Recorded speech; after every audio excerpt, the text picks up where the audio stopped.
Yeah, good morning guys. Sorry about the delay getting started here. I'm just trying to juggle a million things and failing. Okay, so today's work. I'll start work on some of the back catalogue of stuff that's required for Descent into Avernus Chapter 1. There's a bunch of models missing from the campaign I'm running at the moment. I'm kind of make and so I'm just not really down in touch because it's in fact, it's really loud on yours, isn't it? Edit it on YouTube or something, just not the volume down.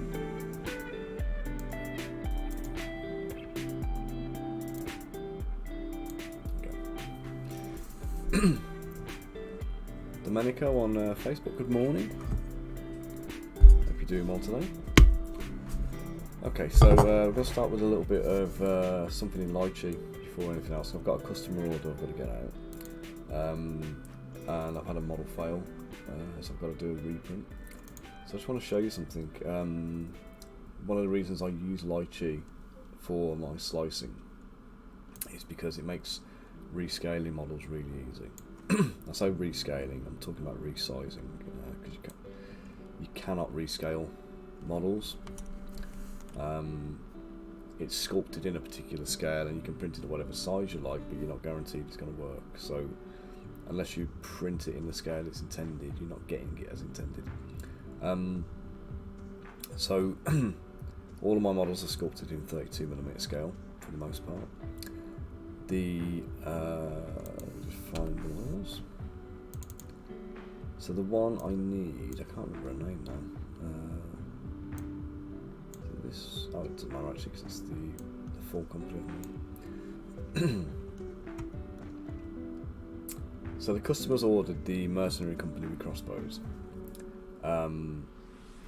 but he also has a copy of Wolfgar. Now Wolfgar's pretty big. He's actually verging on being 40mm scale because he's so big. And the customer wants the models here to be rescaled to match. Now I've done 5 of these models perfectly. This one, for some reason, the right hand side of the crossbow flatted out a little bit. So what I need to do is I need to rescale this model, get it back on the printer. So what I'm going to do is I'm going to go to layout first, scale, and I know it was 13% increase in size that I needed to apply, so I'm going to go to 113%. And what you'll see happens when you rescale in lychee is the bottom of the supports remain in place, but the tops of the supports kind of stay attached to the model where they were supposed to be. Now, the reason for doing this in lychee and not using chitty box or something like that with a pre-supported STL file is the supports actually are still editable, and the tips of the supports are the same size as they were before, so they're 0.24mm, which means they're easy to remove and they're going to leave virtually no damage. What I need to do is recalculate the position of all these supports. So if I just Control and A, so that now that they're white they're all selected, and I press Alt and R, and that recalculates the position of the supports. So now that that's done, the next thing you need to do in lychee is just do this proximity button over here, run proximity detection. And it's going to tell me 5 are too close, right? So there's 5 which are now red. If I come into these, you'll see this one here is, it's not actually touching, but if the supports, if you overexpose even a tiny bit, that is going to join into there. So what we need to do is go into advanced editing with space. Now if you're on not on a pro mode, not on a pro version of lychee, you're not going to have the pro mode to be able to do that. So you'll have to just reposition the support as best you can. And we've got this one under here, which I suspect is probably, can't quite see where it's touching. Is it there or is it further? Oh, it's there. Sorry, it's the sword. It's the sword tip. So what I can do with this one is I can grab the bottom of the support, hold Alt, and I'm going to just drag it into there. Now that you can do in the standard version of lychee. just hold Alt, grab the support at the bottom part. So you can only grab it at the base of the support to move it. If you grab the top, it's not going to work. Position that onto there.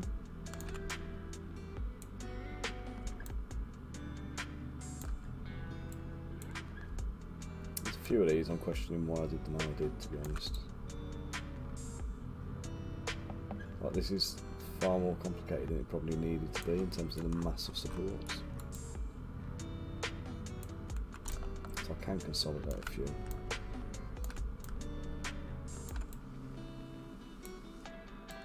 And it's good to do a bit of consolidation because it removes some of the noise from the model.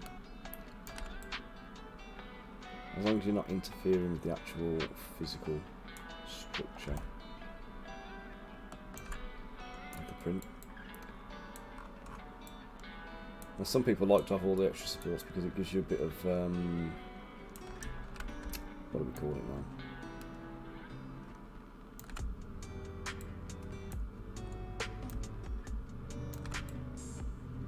It gives you some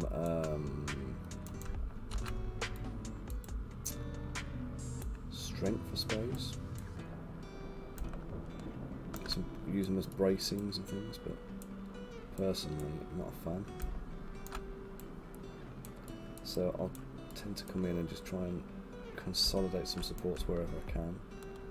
Keep them quite high up, and then that means at the bottom of the supports there, it's easier to break them away from the base and then pry them off the model if you need to. That is unnecessary. That is that. Do you know what I think I've done? I think this one might have been one where I was, before I started doing everything manually, this one may have been auto supports that have been modified. So we've got to address all of these little red issues, which means we've just got to create a little bit more clearance in models. Okay, that should do this one. Can't address that one, but it's also not necessary by the look of things. I don't know what's there. Excuse me. In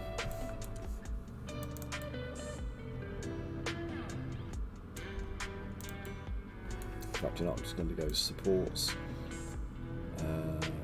selection, bracing supports. I'm just going to delete any bracings that are there because I don't want them.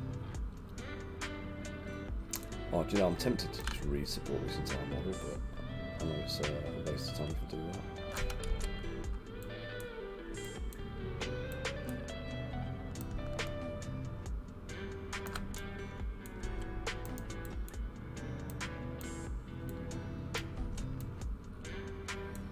Right, and here is the area where it flattened out in the print.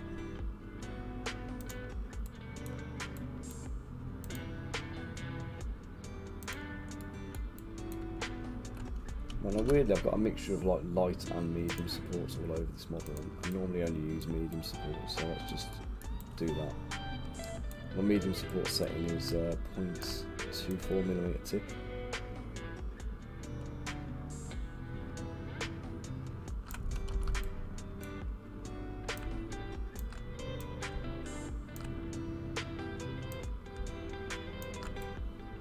I don't know why as well, sometimes when you're trying to consolidate supports, they don't want to go over, and I think you can do this by selecting, I think it's parenting on the supports, but I prefer to do it manually because I can choose where I'm placing them.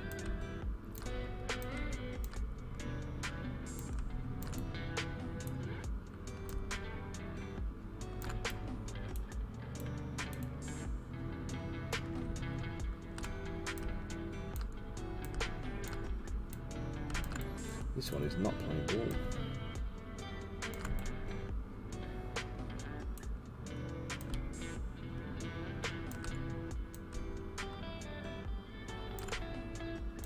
So my general rule is I try and have as few supports coming from the base of the model as possible. There's certain things in here that are absolutely no-no for me with manual placement. So I don't want, like these ones here are annoying me already because they should be attached over here. There's too much stuff crossing over the model.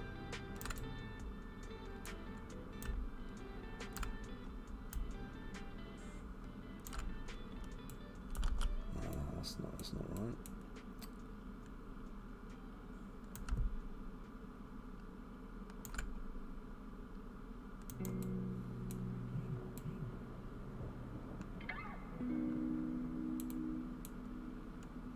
Okay, this one needs to join into here.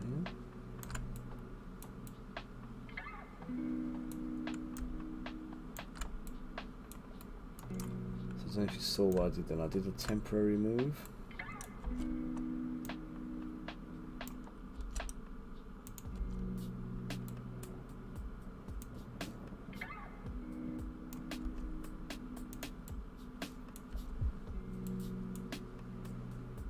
Again, anytime you see these little blue balls and everything else appearing on the thing, this is me using advanced editing.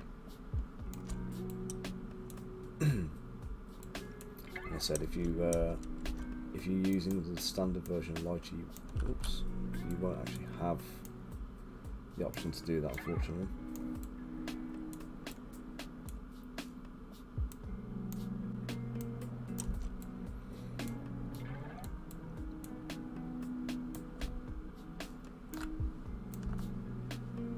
So this at the moment is just a little Lightroom tidy up class. So we'll get to the sculpting in a minute, I promise you guys.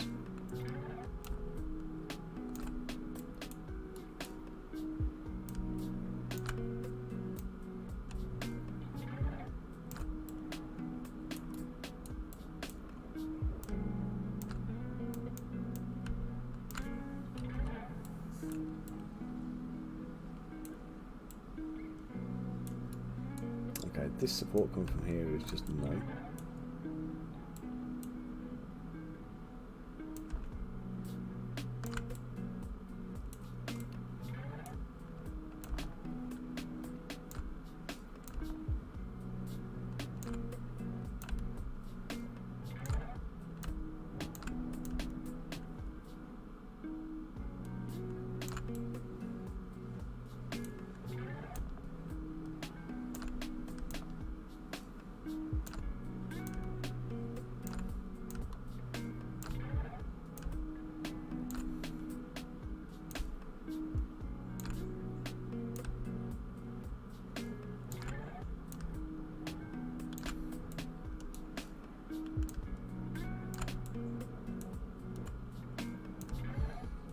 Tell you what though, the more of this I'm doing, the more I'm tempted to just scrap it and start again.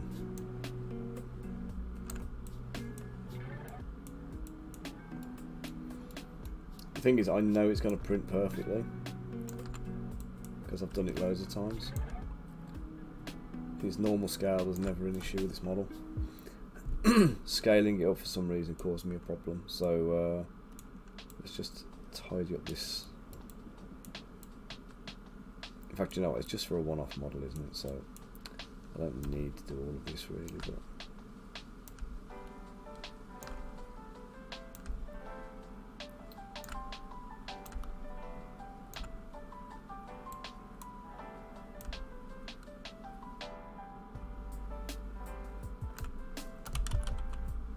no, as a general rule, when you're doing supports on models, try and keep as much of it as possible, as much of it as you can, kind of clean. You don't want supports everywhere, because the more support bodies you've got around, the more difficult it's going to be to actually get a clean up on the model.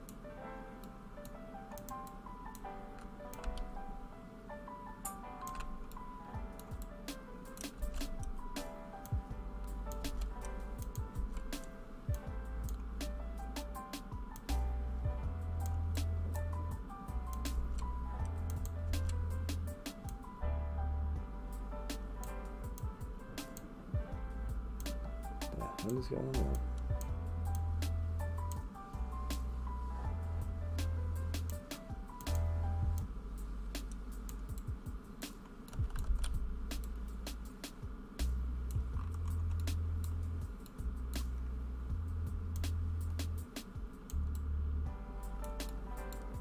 Where is the actual base layer? Do you know what? Let's just delete it and put a new one in.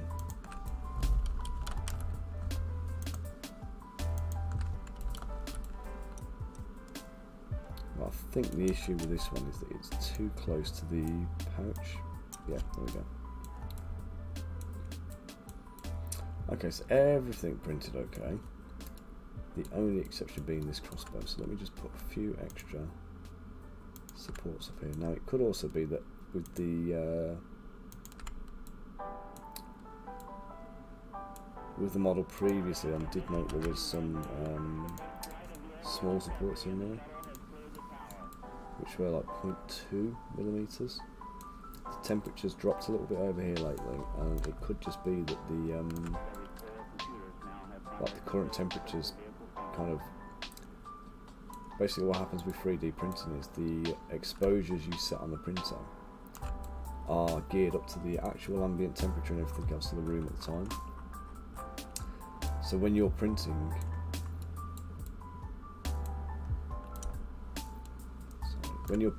the what you want is for everything to be consistent, everything to be the same. So if you configure your printer at like 21 degrees, you want to be printing at 21 degrees. If you don't have Luke on Facebook, good morning. If you don't have 21 degree ambient temperature, then the resin's going to thicken up from what you've configured at. So say you print at 18 degrees, there's a chance that your resin's going to be thicker, and if your resin's thicker, it's going to require more exposure time. So something that would be normally perfectly exposed and perfectly calibrated and printed is going to come out underexposed, and that's why you end up with random print fails when the weather starts getting cold. So it's a good reason to preheat your resin, make sure your resin's warm before you start the printing process. So either sit the bottle on a radiator or put it in a bowl of warm water like you would with a baby's bottle, or just keep your resin in a warmer space. So you know, if you're printing in an office in an outbuilding like I do, maybe keep your resin bottles in the house somewhere where the heating's on, and then just bring them down when you're ready to print. Because one of the things I did find, and I did write an article about this last year, I came into my office in the morning and it was like 6 degrees or something like that, so I put the heater on, got the ambient temperature up to like 23 degrees, set the printer running, and the prints all failed. And it wasn't until kind of I ran a second print and that failed again, but a little bit less, and then I think my third print may have also failed. And it wasn't until we got to kind of like much later in the day when my print succeeded, and what I realised was that the temperature of the resin, although I got the ambient temperature up, my resin was still running at like 6 degrees, so everything was underexposing and failing. So getting your resin up to temperature is as important as getting the room up to temperature. The room being up to temperature means that everything else is going to be, you're not going to have any kind of like cold wicks or anything like that. They're going to sap the heat away from the resin and make everything, you know, chill. Especially when you're dealing with printers that have got like metal components, when they can obviously kind of, you know, hold the cold. Right, so let's leave that one there.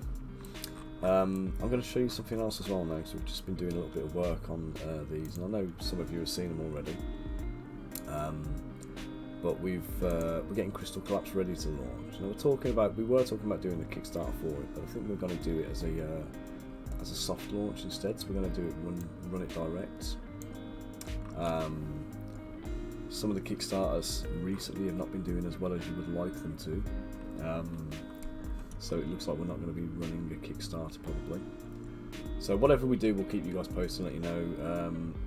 But in the meantime, what I've got is the miniatures for the last few characters. Now I just need to double check. Yes, I did. Lysara and Hannah.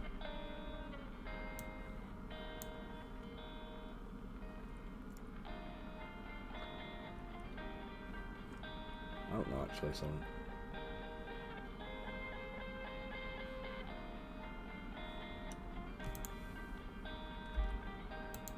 Well, and these models genuinely are bigger. They are 40mm scale. So this one is just rescaled to be 13% bigger, or resized to be 13% bigger. The Crystal Collapse minis, we are doing them at 40mm scale. So they are absolutely bigger.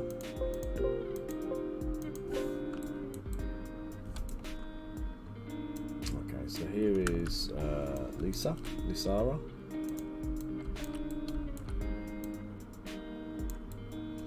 Now, the original version of her, she had a smaller sword. And what we found was the sword was a little bit bendy. So I've reworked it, we've redone it, the sword's now larger. The next one we've got is Hannah. Now, I don't know if this is the correct version of Hannah. Yes, it is. So Hannah, we had an issue with the sword pommel, kept breaking off, or not printing. And I went through and I added a few extra bits and bobs. So we've added a few ties to the bottom of the pommel, thickened it up, but I've added some ties, some little ribbons onto it. So the ribbons now contact the body, it gives it an extra support point coming to the bottom of the sword, which makes it less fragile. And the same over this side, we've got another ribbon coming around here, it connects on. So I don't have either of these two lovely ladies printed because of the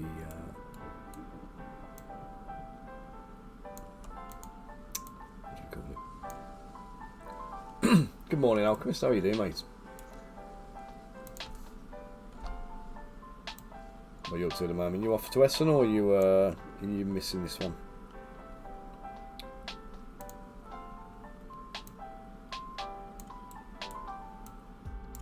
Okay, so you can see the scale difference. We're talking 40mm scale, so this is like Star Wars, Shatterpoint, more realistic proportions than the normal miniatures by a smidge, and a bit of an anime aesthetic going on. So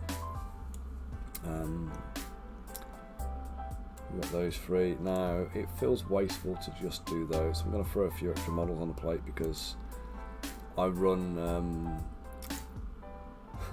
some lucky dips on my website. So you can go onto my website when you're buying models, pick up a £2 lucky dip and you'll get a random model. That's what I'll put in the lucky dip.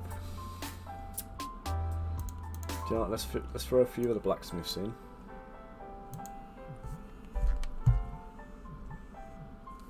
We'll throw a few blacksmiths in and maybe a couple of halfling bakers. Very nice, Alki. What are you doing? Which ones?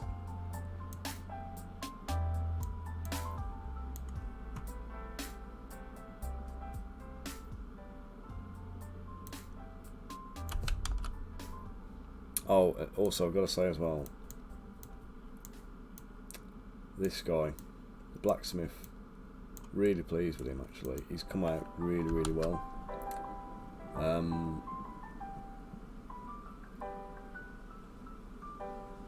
What does duplicate never? I could just drag the model in again and it'd be 10 times quicker. For some reason I always duplicate stuff. Ah, very nice, mate, very nice. Is that the Cedric the Paladin? We're going to be doing some Final Fantasy type stuff again for Crystal Collapse. Actually, we were discussing for the game. Whilst this is annoying me, I'll show you what we're working on. But we've got the Crystal Collapse page built now, so it's on my website running. So we've got the banner at the top. And now I keep seeing them. It's really nice seeing them getting painted and like being showcased. Actually, you're doing a great job on them, Alki. Keep it up, man.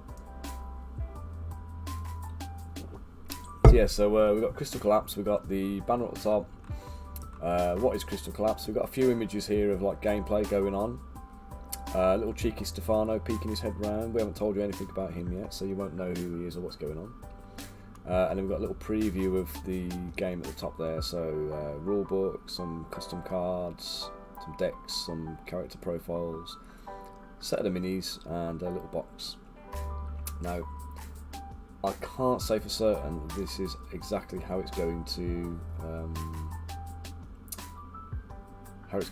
physically look at the end, because if we decide we're going to go soft launch on it, then we may not do the full box, we might not get the printed cards and things like that. So this is if we decide to go to Kickstarter, this is what we're going to be bringing, plus a little bit extra, kind of terrain boards and 3D terrain and all that kind of stuff, like punch out, like card stock stuff. We've got some of the minis, or one of the minis. We've got this guy over here which I painted, but I realised painting him and having it kind of upscaled on the website, it looks a bit crap.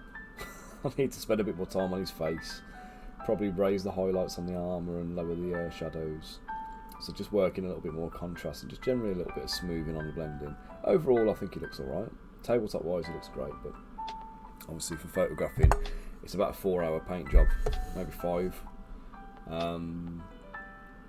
And you know, I'd say for my money that's a really good paint job for 5 hours or 4 hours or whatever, but it just doesn't stand up to scrutiny under a camera.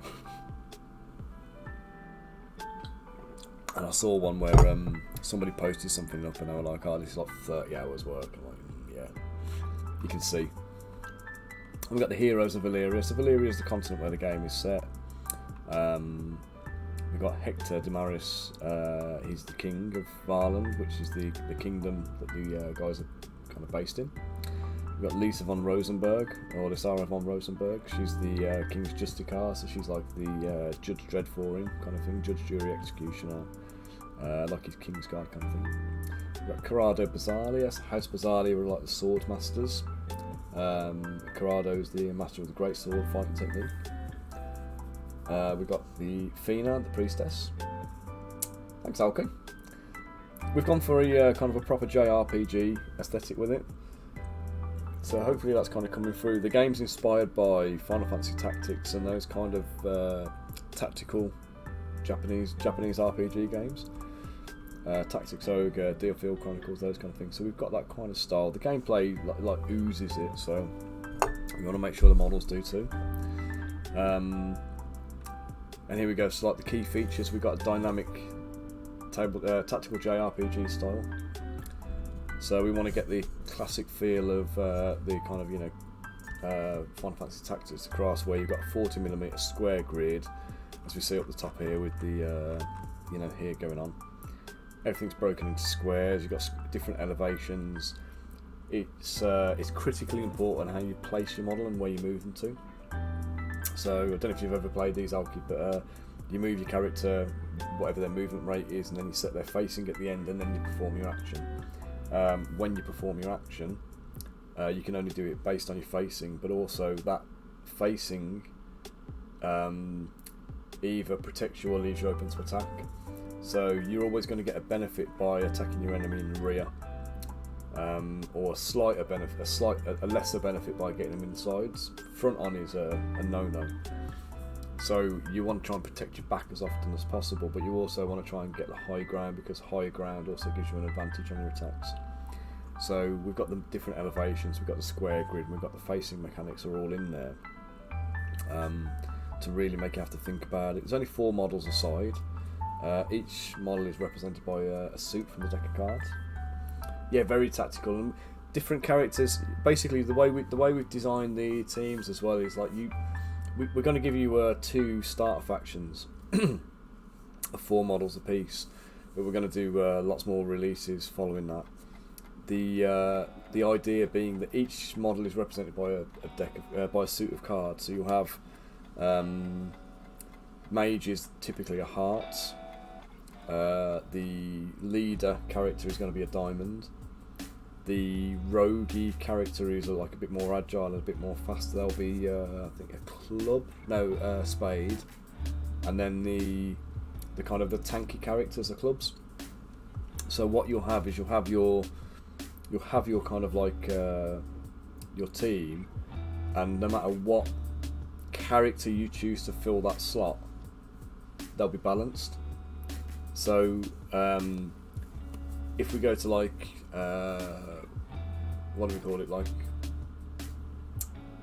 tournament kind of levels, what you'll probably find is there'll be like metas that people will be picking, where they'll have characters whose buffs bounce off each other, or who can cumulatively stack up a kind of a particular, you know, skill to execute things. So we think that's where the potential is for this game to go. So we'll try and encourage it, and we'll hopefully see that. But yeah, it's going really well. Play testing is going great. Artwork's coming together nicely. The models are all done. But we're talking about kind of the release schedules and stuff, and we were saying what we're going to be doing. One of the things we're going to do, which I don't think anybody else does, is a living story. So we're going to present you a campaign with a narrative up to that point. The campaign then gives you whatever it is you need to do. You know, give you various different scenarios and various different characters that are going to be involved in it. And once we've rolled that out, we're going to kind of give you guys the opportunity to kind of feed back to us and let us know, you know, in this scenario, did, you know, say it's like, say it's Hector versus Corrado, and we'll say, right, they're the two key characters in this scenario that we want to know about, and they're fighting over a crystal. Hector wants to destroy the crystal, Corrado wants to protect the crystal. So the key factors we want to know are, did Hector die or did Hector live? Did Corrado die or did Corrado live? Did the crystal get destroyed or did the crystal survive? And based on the aggregate feedback we get from everybody that plays and submits results back, that will become canon. So in the story, in you know, if the majority of games Hector gets killed, in the storyline Hector gets killed. If in the majority of games Corrado gets killed, then Corrado gets killed. And then in the majority of games, if the crystal gets destroyed, then in story the crystal gets destroyed. And at the end of the season, we'll get all the feedback in, we'll lock down the story, we'll rewrite the story, well, not rewrite the story, we'll write the next phase of the story using all of the kind of the key inputs from you guys, and then we'll launch the next season. And the next season will give you new models, it'll give you an updated story, and then you'll get you know, the next step and the next evolution of that. Do you know, I'm not even sure. I don't think I've ever played Malifaux. I like the models, but I've never played the game. I've never bought the models either, to be honest. So yeah, so we're going to be doing that that season type thing. So we'll have that release probably 2 to 3 times a year. I think we'll plan. So we'll do a little season pack. You'll get, like, you know, the new models for that next season. You'll get the next campaign set, you know, the next campaign cards and things, stat cards for the new characters and whatnot. And then in the meantime, we're going to do a Mercenary of the Month subscription pack. So, well, we actually want to try and write ours up so it's like an anime kind of thing. So Max was saying to me earlier, he's my partner on the project, he was saying that he wants it to be like an anime where, like, you can tell a story in 20 minutes. Like each part of the story is like a 20-minute episode or something like that. So like each chapter of the game, each chapter will be like that 20-minute kind of thing. Because we've spoken to an artist that Max has worked with before called August Nakamura, he does some fantastic anime comics. So we're hoping we can work with August on getting a comic done for this as well. So when we get to the end of the season, what we'll do is we'll pass the storyline on to August, and we'll get him to draft it as a kind of a graphic novel. And then we'll be able to kind of publish that as well and have that as a supplement. So when you get the next season out, hopefully you'll have the graphic novel as well as the things. You'll be able to kind of like see where we're up to, and you'll be physically acting out the next part of the story. So this is the plan. This is the intention. How far we get with it is obviously down to people's availability and everything else. But let me just have a little see if I can find Nakamura's work. Let's see.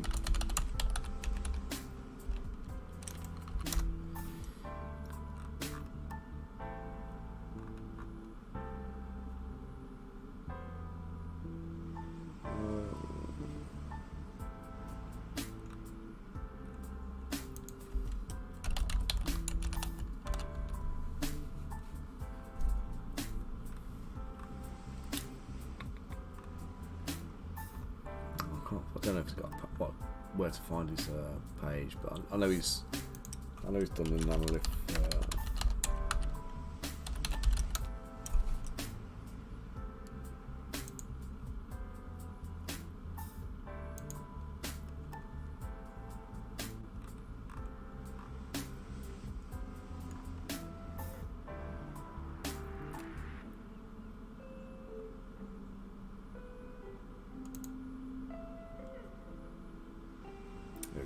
There's a chunk of the thing over here, just the comic for Nanolith. I believe that's his work.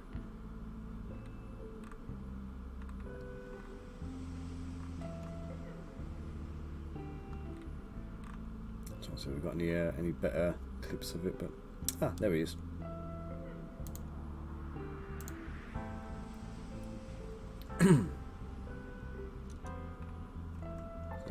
So this is the chap we're hoping to work with on the comics and stuff.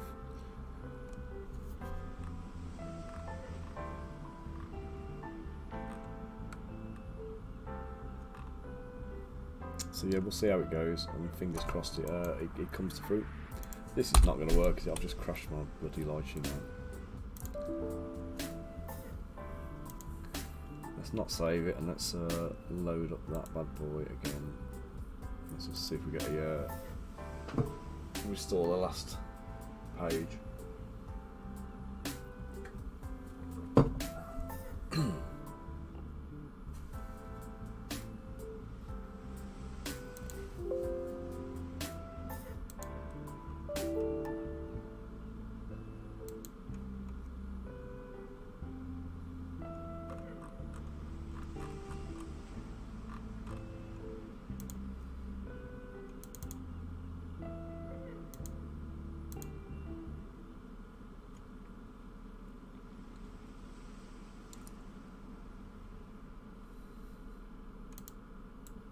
You bastard.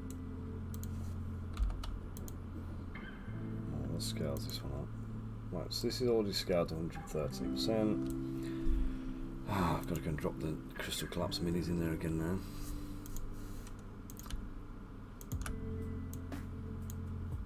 Let's put these two in. Twice.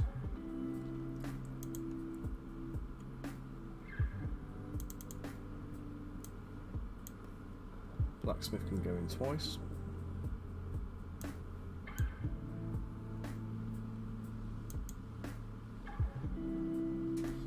And then I need my crystal collapse so I can get the new versions of.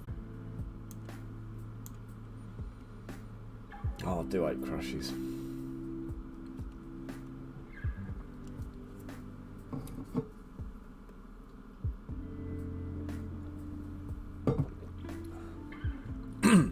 Yeah, what's saying as well with the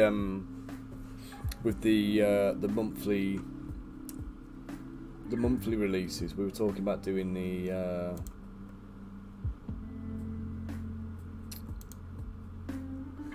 let me just do 1, 2, 3, 4, 5.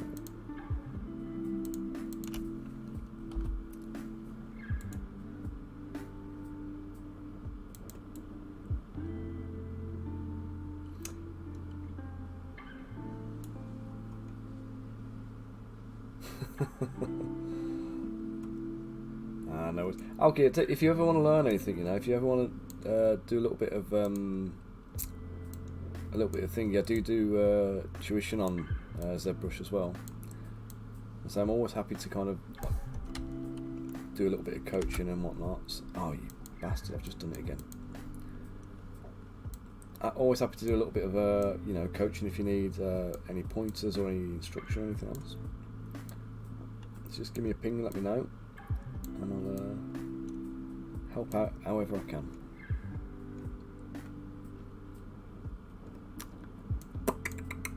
Ouch! Right, what we're going to add in? They're too big. I can't put one of them in.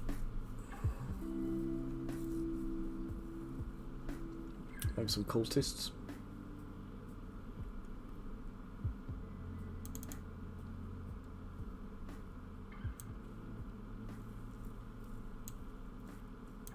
Let's put a few Barbazo actually. Let's see what we got. So I might actually no, that's a bad idea because they're gonna push my print time up because they've got big ass spears. Let's forget that then.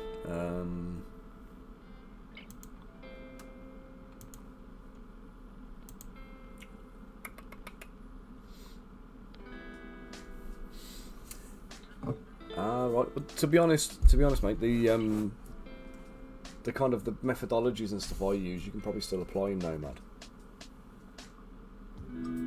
There'll be certain things will be different, but it's a lot of the stuff I'll kind of talk about a lot, the principles of things. Let's say if you watch me doing any sculpt, I'll be sculpting in a minute. I'll be talking through what I'm doing, but it's more about that's it. Once you've got your head around your own software that you're using, the process is fairly similar because it's basically it's creating bulk and form, kind of building in detail in it's not the techniques of doing it, and the way I do it, you'll probably find. I'd like to think you'll find it quite easy to adapt because it's one of those things where you might not think to do it, or it might seem a bit crude, but it works. There's a lot of people do a lot of very precise stuff, but for me, I'm a sculptor, and I sculpt everything. I don't do polymodelling. I've got Rizu joins my stream all the time. He lives in Japan, so his times are really kind of like odd for us. Like he tends to be kind of coming on my stream as I'm starting, but he's ready for bed. And he's always trying to get me to do, dynamic subdivisions and working in low poly and all that kind of stuff. And it's just not what I do really. But I will try it sometimes. I'll give it a go. Zombies, that's what we can put in. Let's put some zombies in.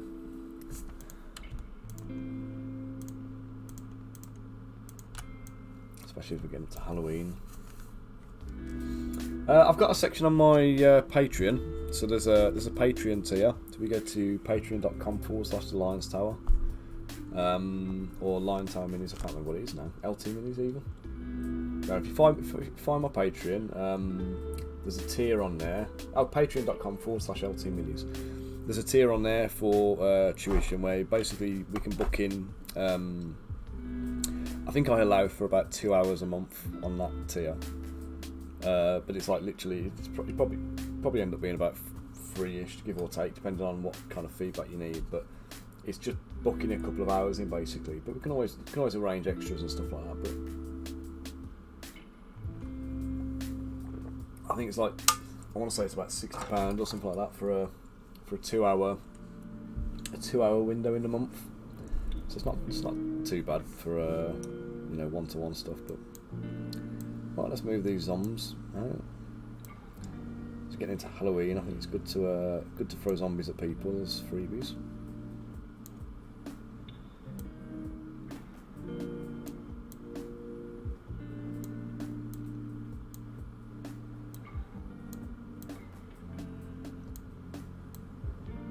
So whatever room I've got left on the plate, what I tend to do is just try and cram stuff in.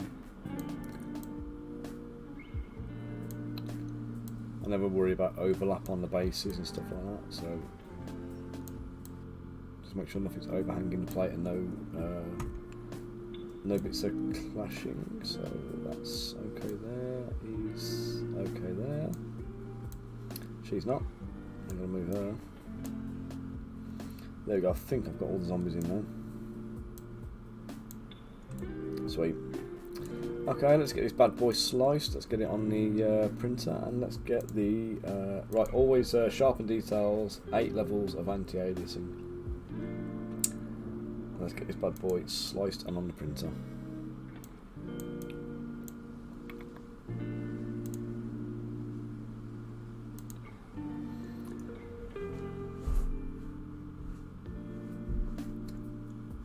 Yeah, whatever works. Okay, I mean, let's say if any time I'm on stream as well. I know you stream yourself, so it's going to be kind of tough for you. But any time I'm on stream, while I'm sculpting, always feel free to come on, jump on, and ask me questions. I'm always happy to kind of get stuck in there.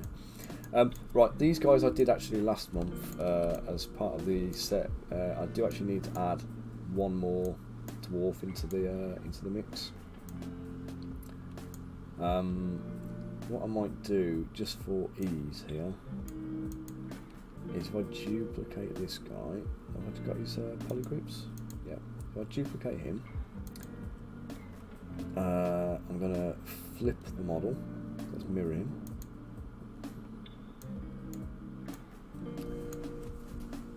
Okay, so we get this.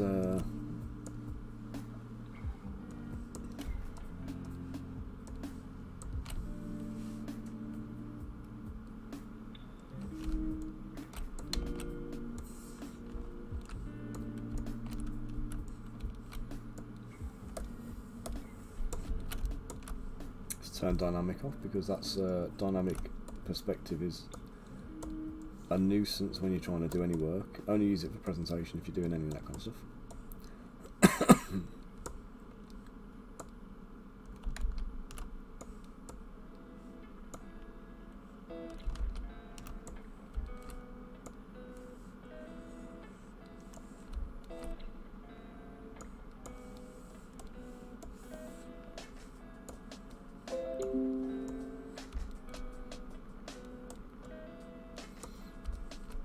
I don't know about you, mate, as well, but I'm having a look at kind of getting a couple of new 3D printers at the moment, and I'm in and ahhing about the Saturn 3 Ultra. Now, I hate Elegoo printers normally, but they seem to have done something proper with this one, where they've actually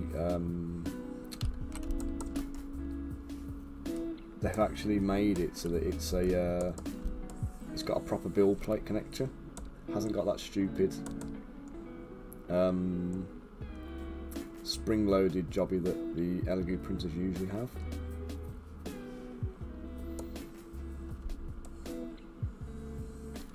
Which is the bit I hate about them. But I was chatting to Ross at Fohammer, and he's always recommended the M3 Premium as a good printer for production runs and stuff. So that was always my next port of expansion, really, to go into that. And yeah, unfortunately, it looks like Anycubic have stopped making the M3 Premium. You cannot get them anywhere. They seem to be pushing the M5 at the moment, and the M3 Max, the only things that seem to be around. So the normal Saturn 3 I don't think I would go with, because it's still got the spring-loaded one. But the Ultra has got the 4-point fixing, which I'm a fan of. And it just goes to show you, on a premium model, they've realised that the spring-loaded joint is bullshit. They've got rid of it. So, hopefully we start seeing a few more of those kind of things. I say you'd love to upgrade your Saturns to a higher resolution. You get by at the moment. I'm happy for general tabletop, but like that little extra crispiness. Yeah. Bamboo P1S. What's that? Is that FDM? Is that, mate, or is that a bigger?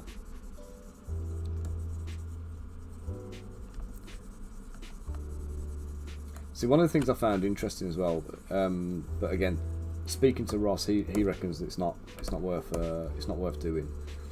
The S1, the Saturn 3 Ultra, it uses the what's it called, ACF film or whatever it is, the quick release one. How is it on layer lines and stuff? Because I'd like to get an FDM, but I can't be dealing with having to do post processing. On all of my miniatures now, I've managed to get them so that the supports pluck off and there's no extra cleanup to be done. So I don't want to have to go and do FDM and have to do tons of cleanup and processing on it. So if there's an FDM out there that is capable of nice tight layers and good surface finish, I would be very, very interested to see that one.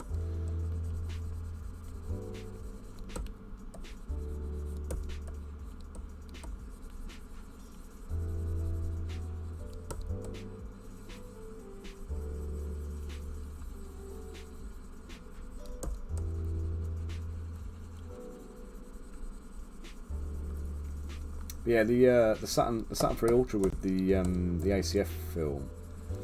One of the things that's quite interesting about it is it's got this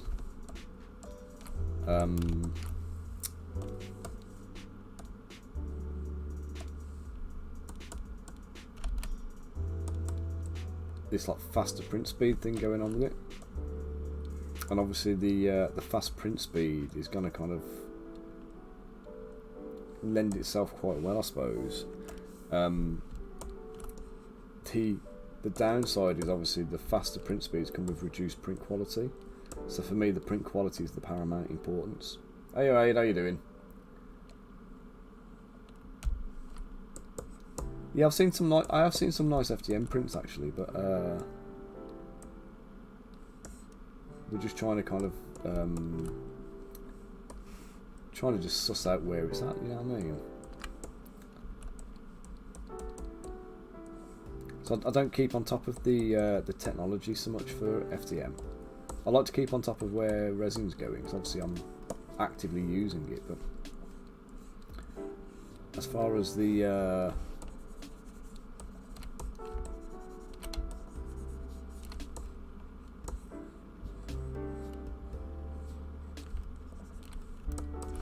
let's just close hold, auto group again. Oh yeah. Yeah, I'd want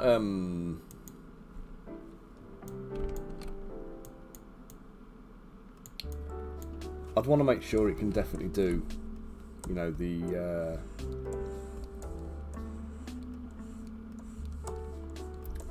like the bigger pieces, because that's all I'd really want to use it for. Do you know what I mean? Just to get those bigger bits, the big pieces of terrain done.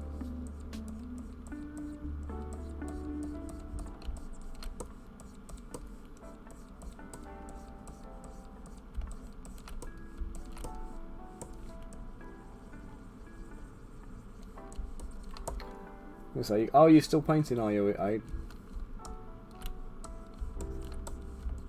Stuck at work. How's it going anyway? Spoke to Max, and he's stricken with COVID at the moment, so he's unfortunately having to miss Essen now. So everyone else at Woodpecker Games going to promo Nanlith and do a little bit of showcasing for Crystal Collapse for us over the weekend at Essen. And poor Max is kind of bedbound and coughing his guts up like a good one. So he's sadly having to miss the show, which is unfortunate.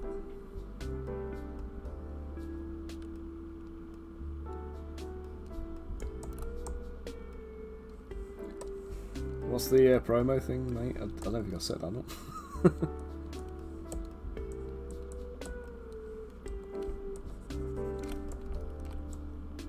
Nope, totally didn't. Oh no, my command. I haven't even done that one. Hey, drop me a line off on Discord and give me a shout on like some commands I should have set up that you'd expect. 'Cause I'm crap with this.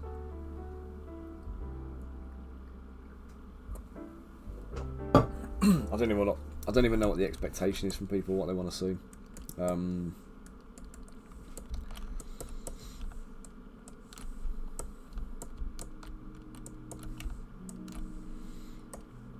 Let's mash this guy's beard up.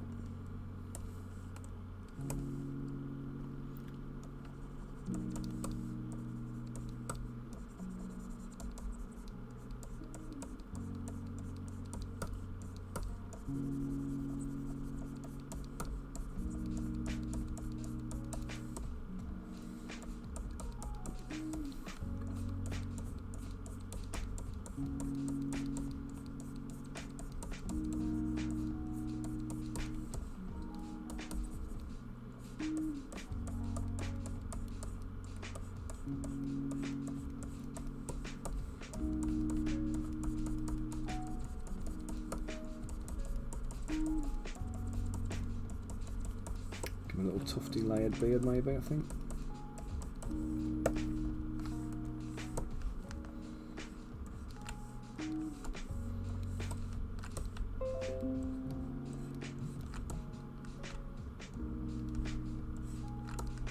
Oh, Max is asking for an alternative pose for Joshua.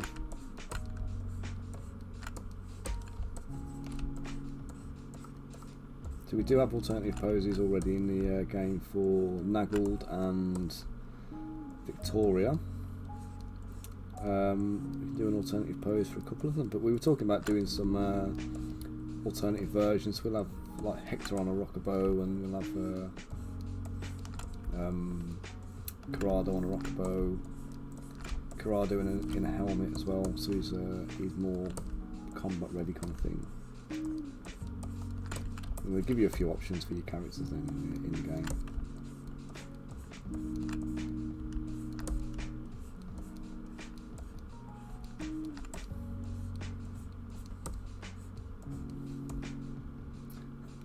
Oh, Purple Lady.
So if I'm working too fast and you're missing anything, just give me a shout and let me know, and I'll slow down and go back and explain a few things. Okay, so just don't worry about trying to keep up with what I'm doing.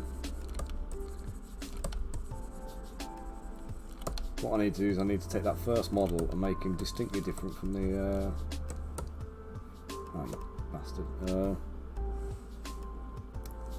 Need to make him distinctly different. So that means obviously changing him up a fair bit.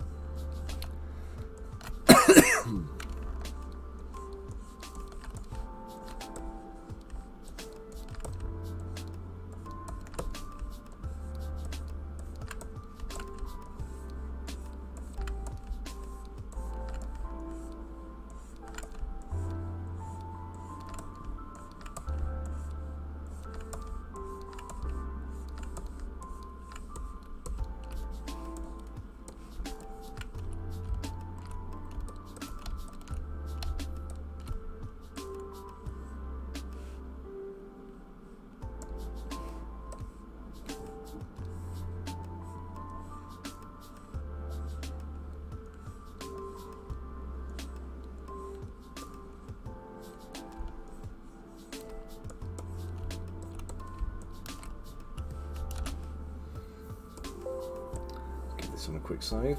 I'm going to make a little vest for him as well. So he's got his shirt, and then we'll give him a little vest.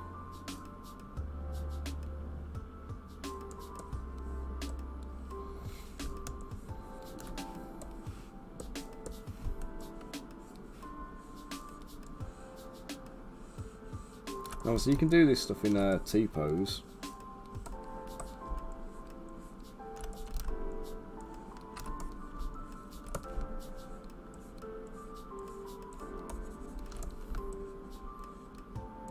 But it's worth remembering, obviously, that a lot of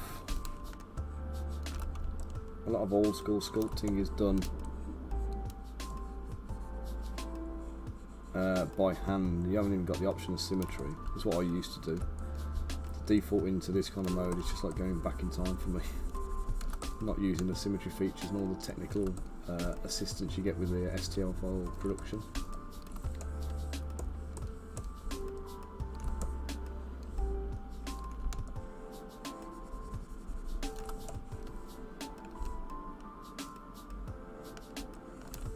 So hopefully by the time I finish with this, these two guys should look pretty distinctly different.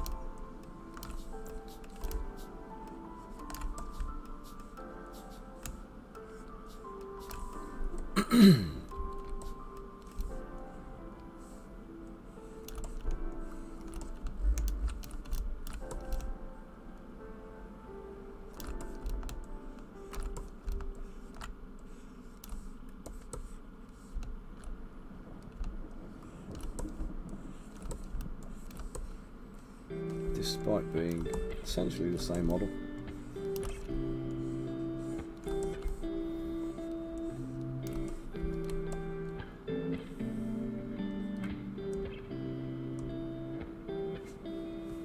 Let's reduce the thickness of the extraction down.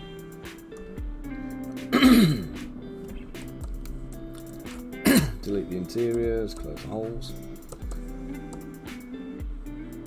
Okay, let's just dynamesh that now.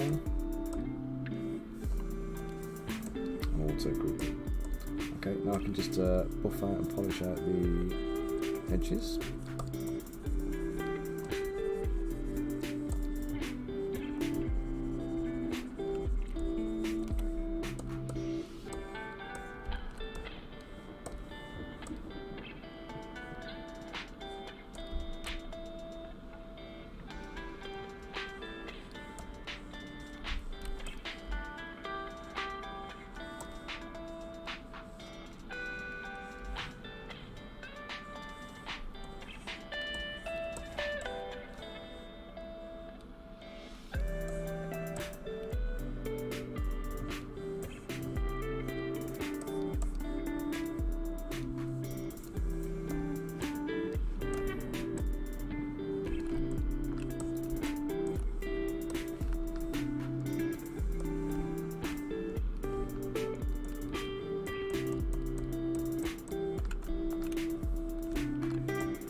Forwards a little bit to give it a bit of thickness around the shoulders here, so it's obviously a separate garment.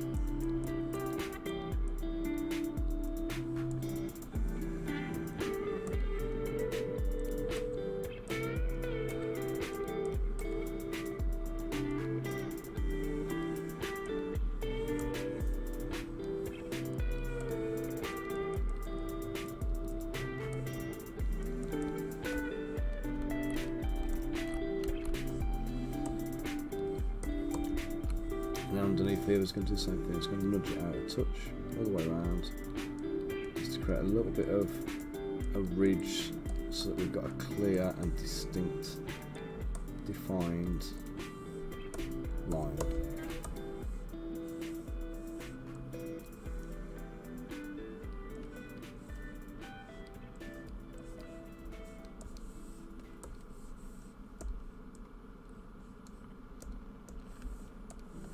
I'll come back to the guy here.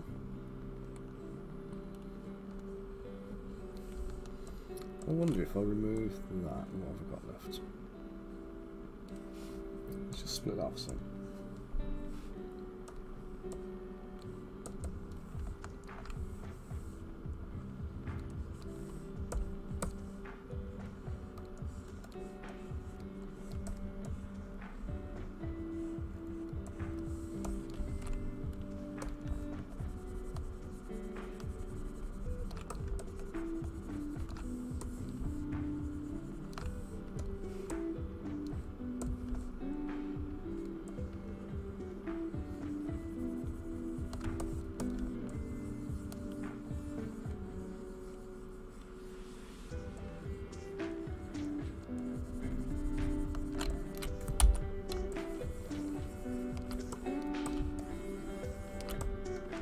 Anyway.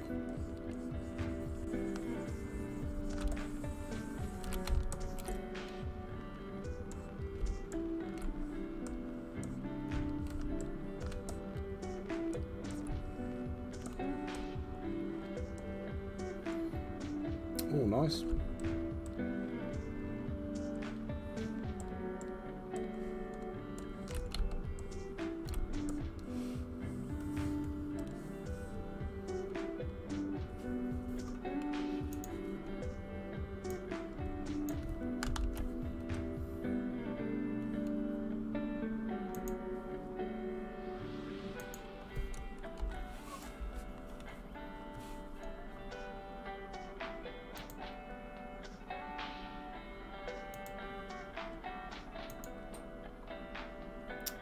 Right, let's get your link there, mate. Let's see what it is.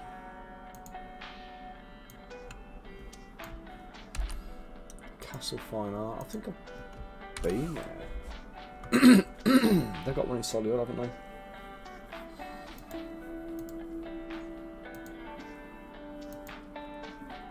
Oh, nice. This piece.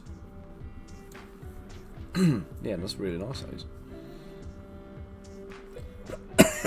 That one to save for, do you think?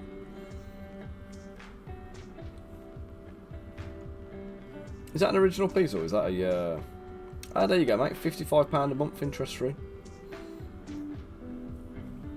You might not be able to justify 1,250, but 55, 56 a month. Depending on your disposable income, of course. But...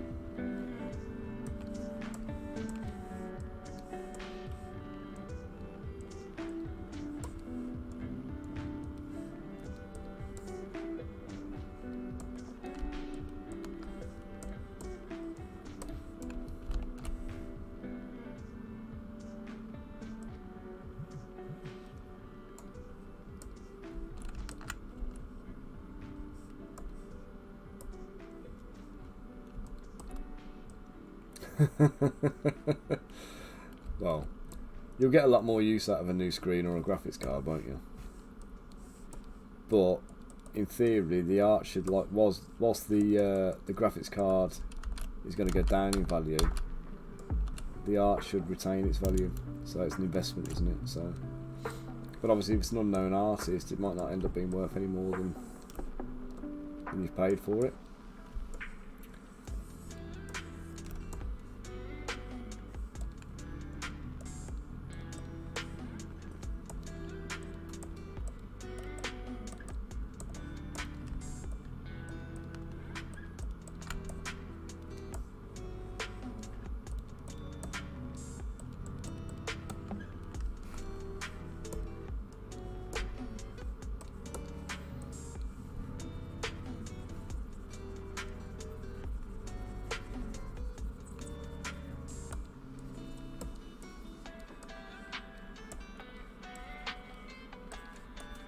Tough one, isn't it?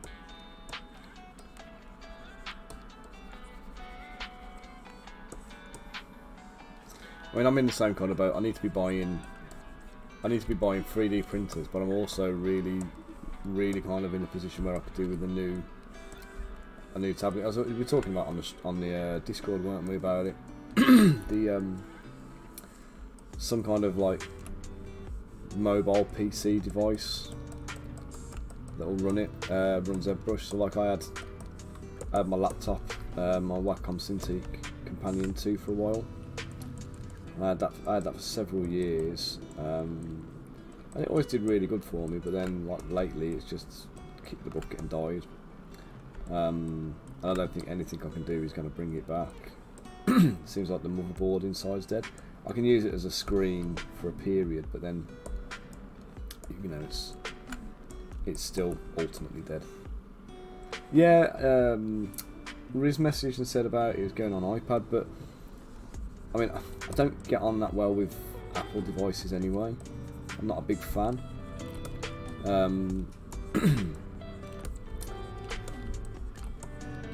I refuse to spend the ridiculous money they want for a start, so I've always kind of stuck with Android.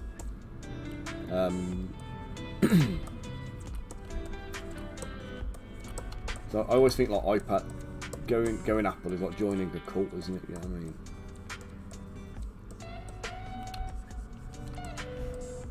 So everybody who has an Apple raves about it like it's the best thing in the world, and like.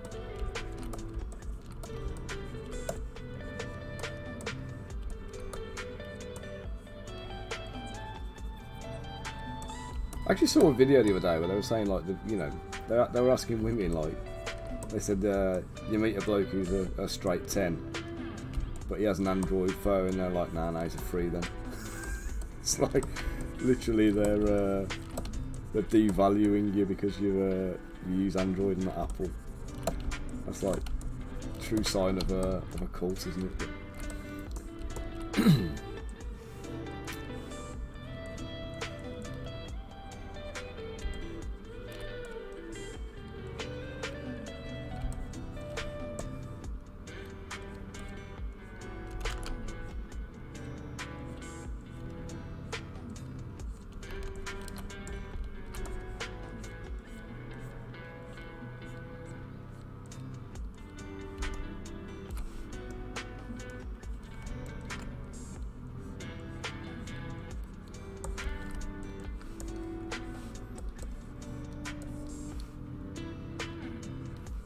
But yeah, the other thing as well with the that I was saying with that release is at the moment I've got entitlement for 2 simultaneous activations, which means I don't need to pay for another license.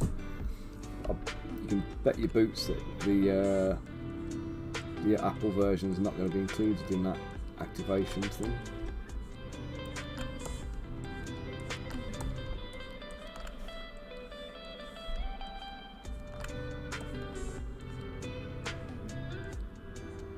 And it'll only be the current versions, all that 2023 version, which is going to be under subscription, isn't it? So I don't think I'll be doing that.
Let me just have a little check. My brother's just got a new monitor, and I'm sure that was a big ass one.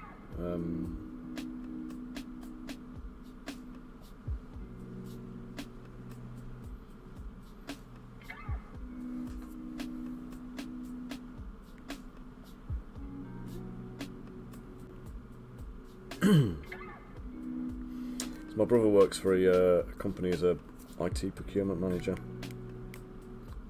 Well, procurement manager generally, but let me just find out what it was he had.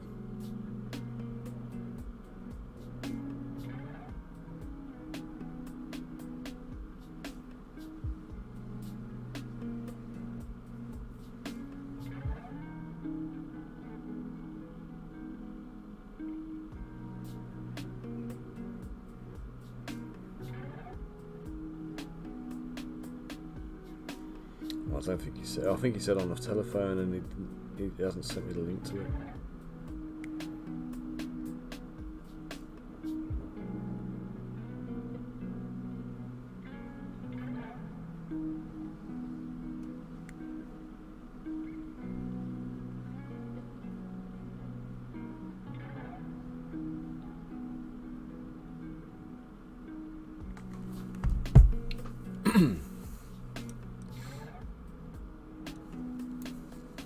Oh, you've been specific with it. I never think it makes that much difference. He's bought. I know he's bought his for gaming, and well, he's got it for work, but he's using it for gaming.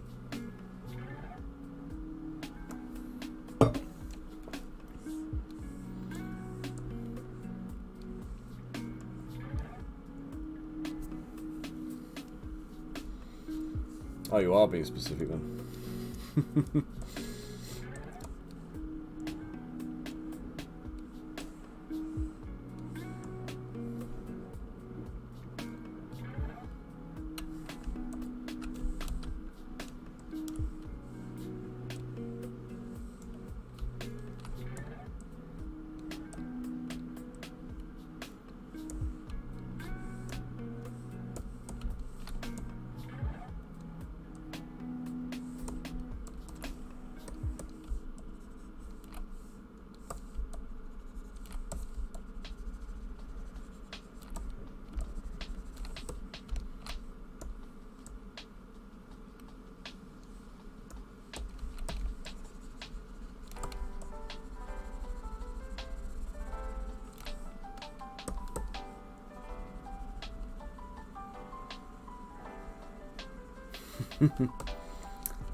I think this is where I'm at with the tablets thing as well.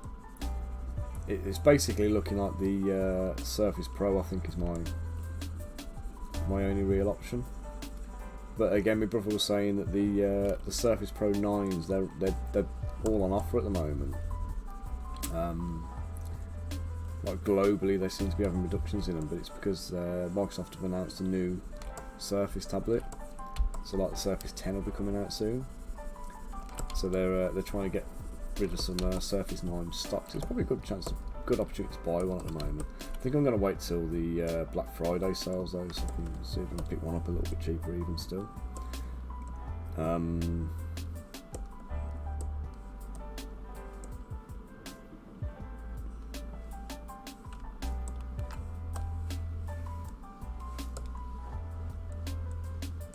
This is the problem, and this time of year you're thinking about buying anything, you know full well there's going to be bloody sales around the corner.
It's been a long time since I bought any like TVs or anything like that. I don't know if you know about this or not as well, but and I know they don't always have all the models, but if you go to John Lewis for your electrical goods, they give you extended warranties on everything as well. But they also do price match. If you can find a TV that they've got in John Lewis and you find it cheaper anywhere else, they'll give you the better price. But they'll still give you the extended warranty on it.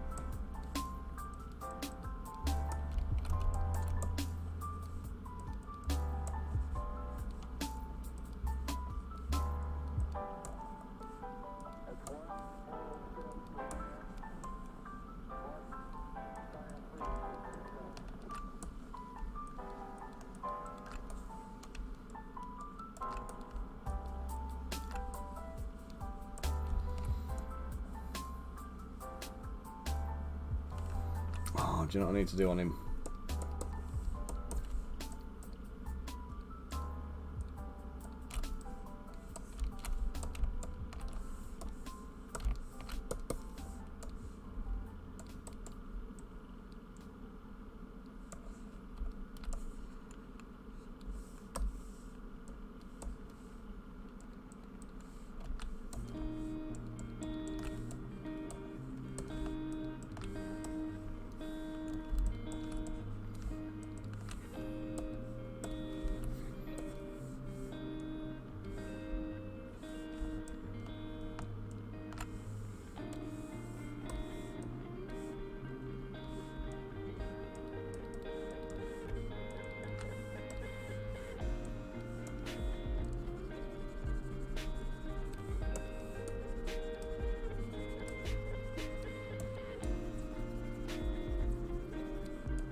There we go, he's a labourer.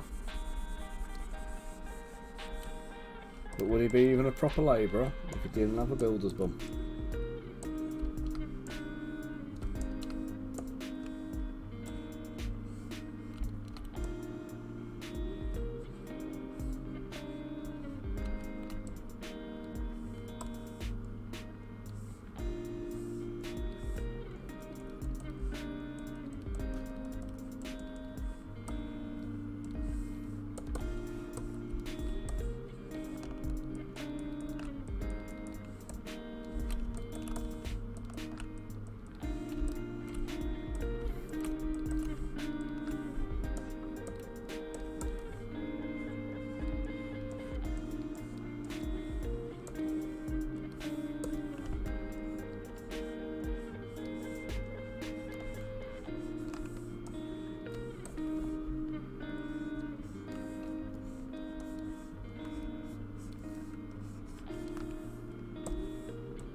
Do you ever use the honey app, by the way, Aid?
Right, after this guy is done in a minute, we're going to go and do the tavern owner for the elf song.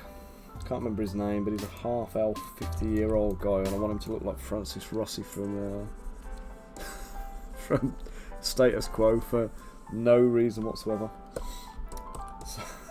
So I'm going to be doing that, a half elf Francis Rossi to run my tavern.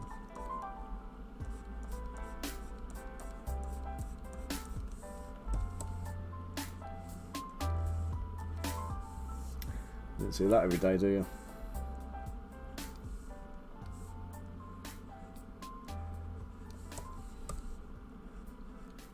I thought I'd use some celebrity likenesses somewhere, and for whatever reason that one just jumped out at me.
Give him the old triple ripple neck.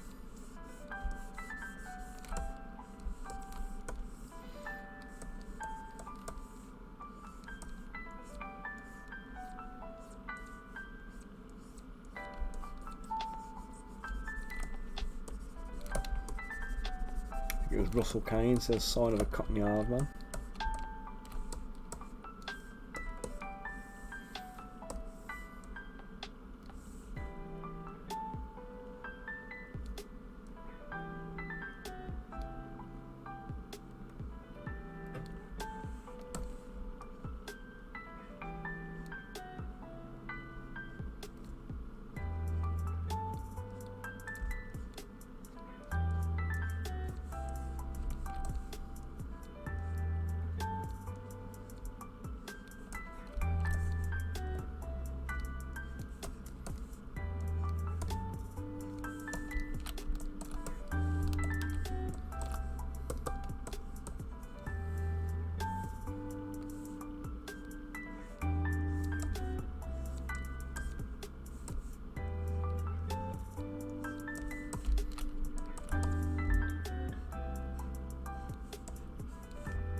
Okay, so there we go, a nice, super fast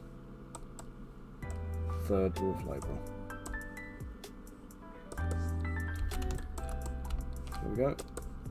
Set of 3 models now.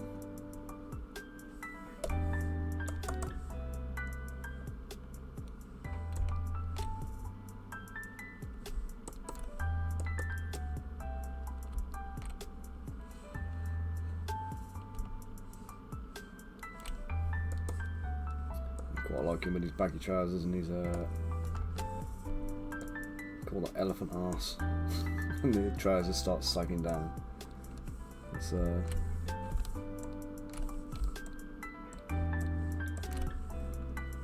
that properly.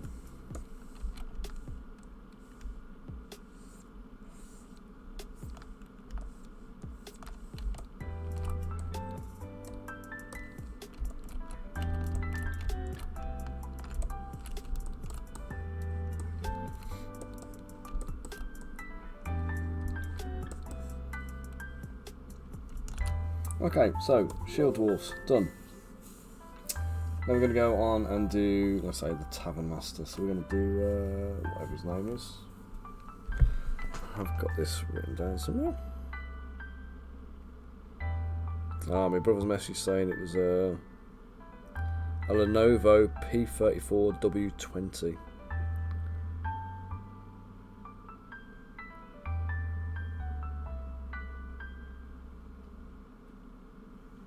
It's like a 30-something inch monitor he's got. Okie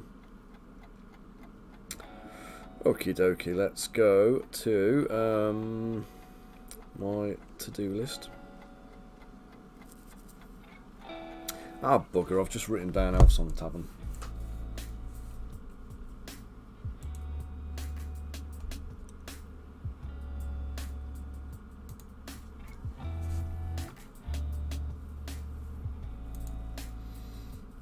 Right, so, oh, that's wrong.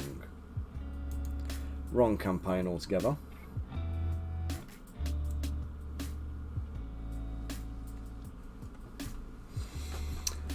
I'll tell you what, guys, before I start this, I'm going to pop you on a BRB. I'm going to go and have a quick loo break, grab a snack and a coffee.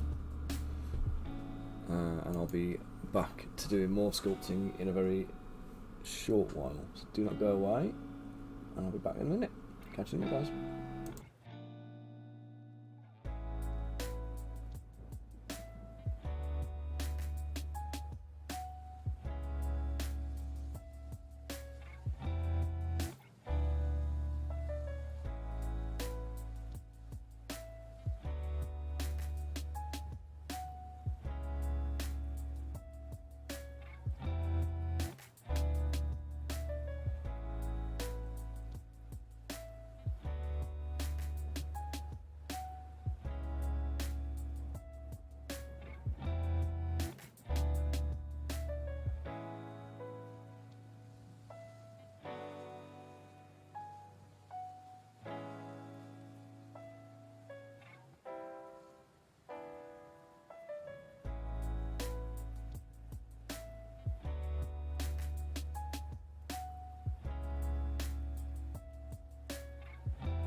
Okay, guys, back now.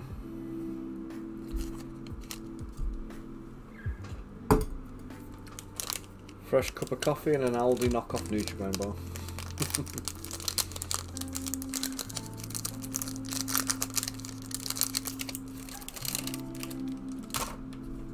Okay. So, make sure we've got these guys saved.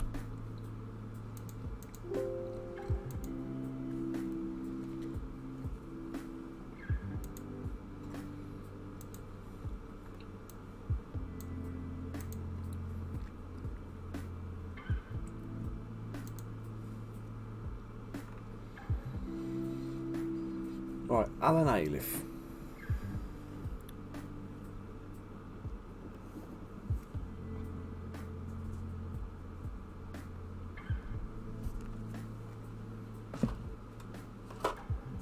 That's his name.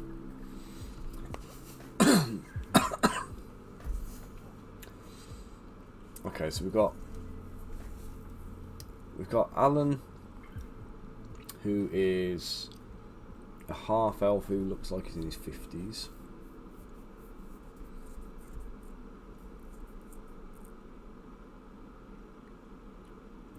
We've got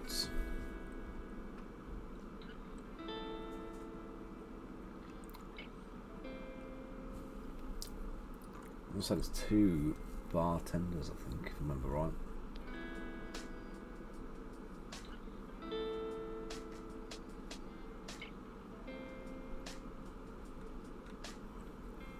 Okay, so the main ones I'm going to be tackling here first off to make sure they're done.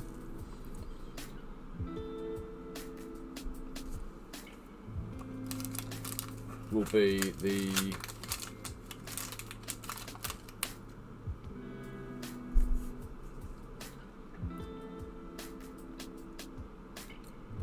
bartender,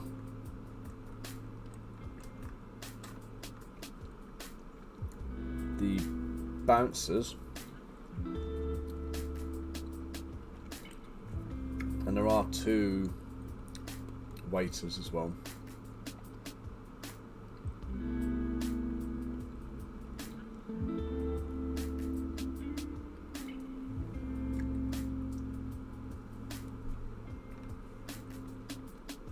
Cooks.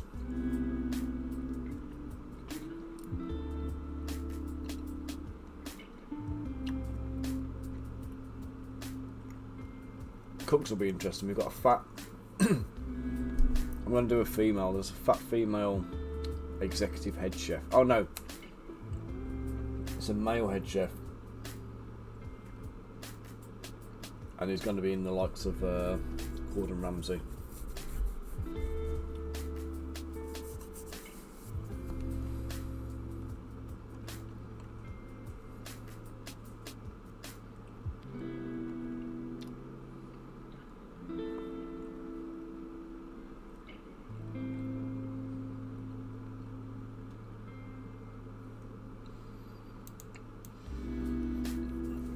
Right, let's go for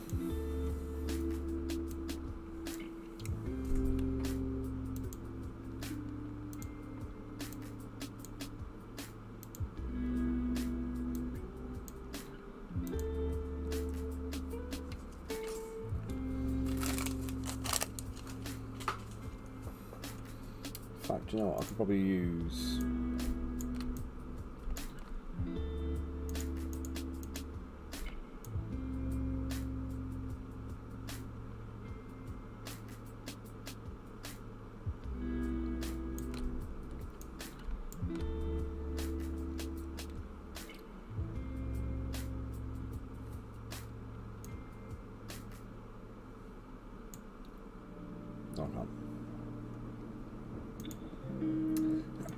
no, let's just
Adi, you there at the moment, mate? Hey, Kev, how you doing, matey? Skyhawk in the house. How you doing?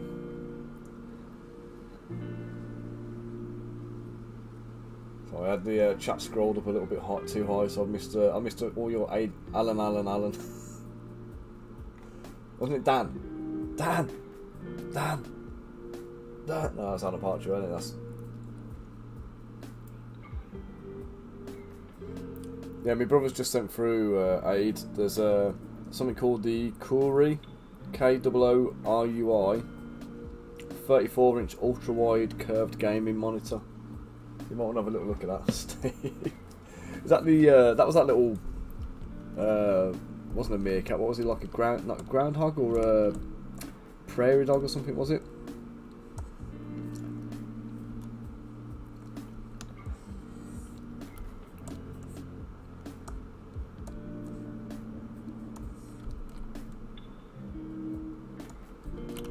That was funny. That was actually. How you doing today, anyway, Kev?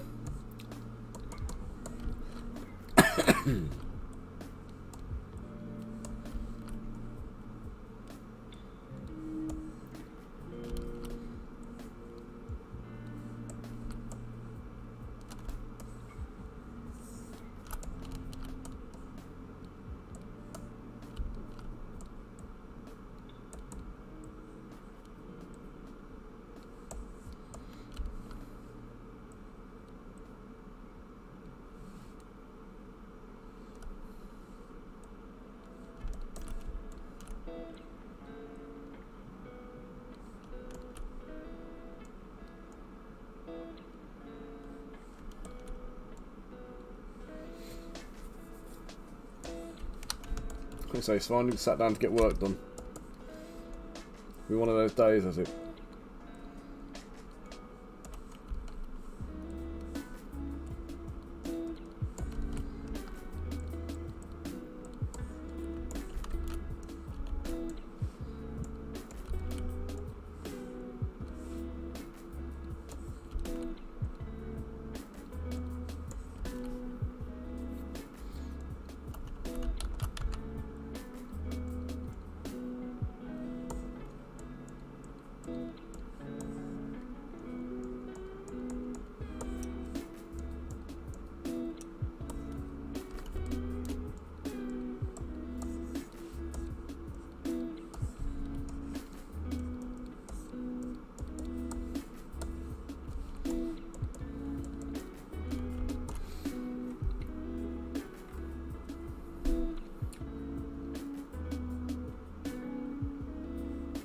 Oh, nice.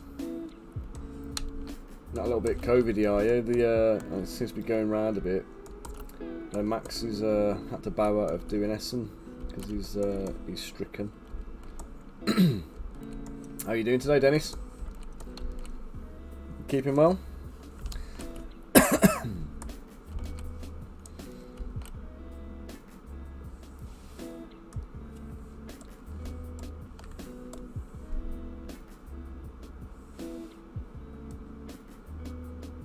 Ah, right, fair enough.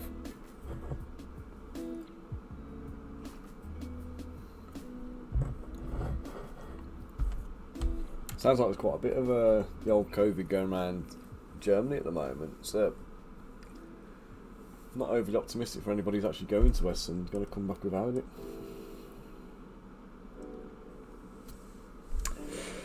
Right, I must have a tankard somewhere in my collection.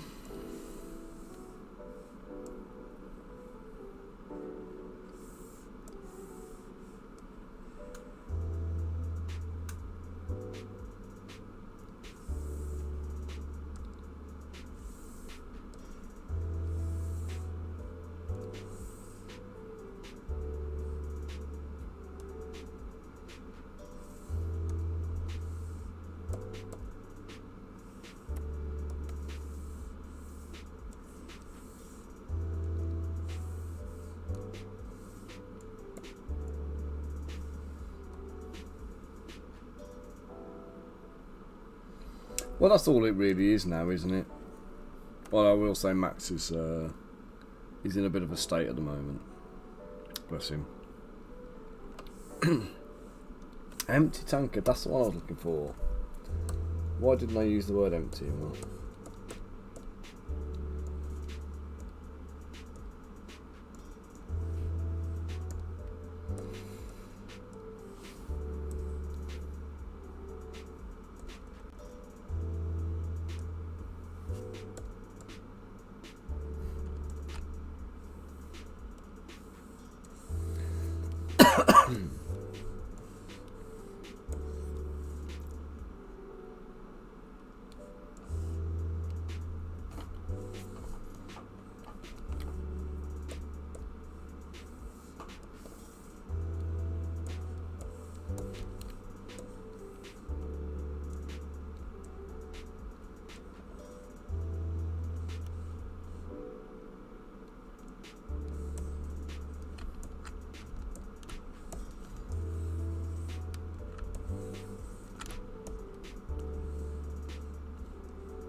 sorry, Dennis, mate. Yeah, doing well today, thank you.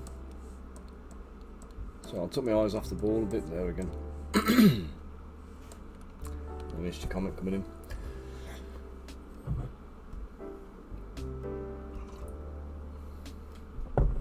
Oh, Adi, thanks for the sub as well, by the way, mate. Appreciate it.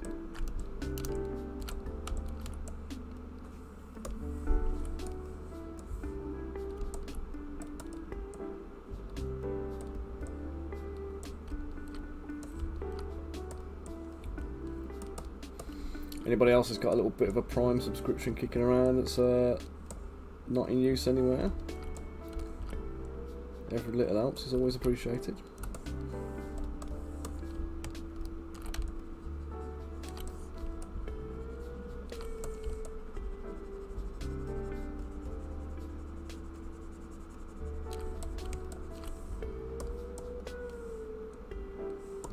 Although I would also add, it's not my bread and butter. I know Kev, the man, has got his own Twitch up and running, and I'm sure he too would also appreciate some Prime subs. So if you do have a Prime sub going, check out Mr. Hobby Corner on Twitch.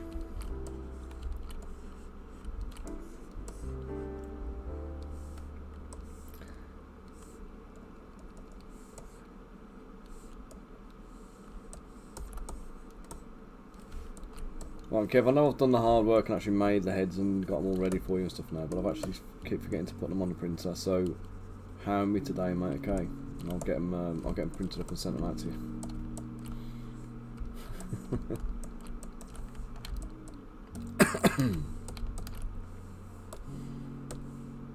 How's your streaming going anyway, man?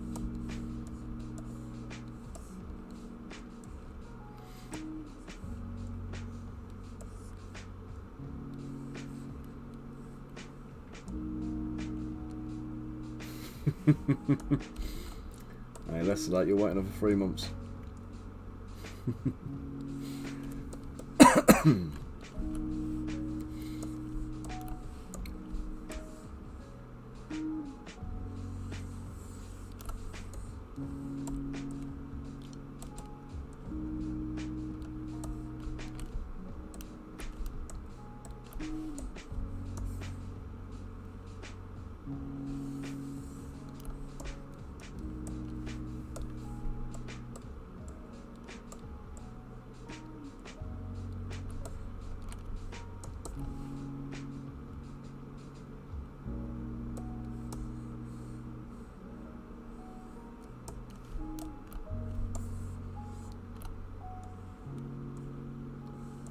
What are you thinking then, mate? You saying about branching out?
So more streaming days, bi-weekly videos, invest in the printer, print on demand.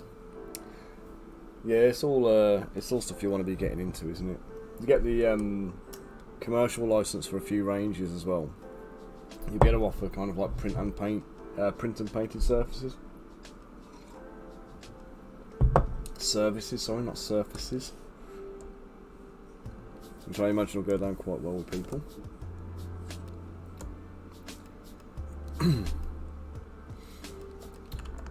Hey Kev, check this out, man.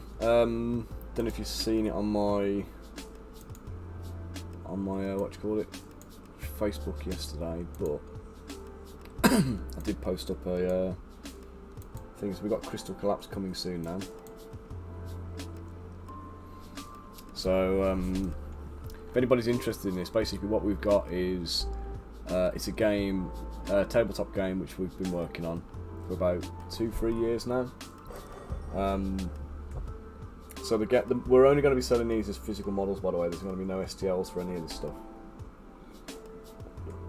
because we want people to be actually playing the game. And what we found is so many people hoard. I know people hoard miniatures, but at least if there's a miniature around and you've got it accessible, you're more likely to use it. So the plan is, there is a website, mate. So there's a page on there. You go onto my Lions Tower website. You've got a little finger there. It says Crystal Collapse coming soon. It takes you to this page, which I forgot to click on. Now there are no Crystal Collapse products on here just yet, but we've got a little graphic here and a little bit of what it is. So it is a tabletop game trying to capture the finer elements of Japanese tactical RPGs like Final Fantasy Tactics and Tactics Ogre. So we have multiple elevations. We want people to be hobbying in it as well, so we'll be providing like hardware and things like that you can use for terrain in the form of like foam blocks that are pre-cut to the 40mm size. Some STL scenery that I've been working on, so we'll be getting those kind of things done so you can print off like little islands and elevations. And yeah, basically you get your models, you pick a model for each. So the models are broken down into hearts, diamonds, clubs and spades, and each one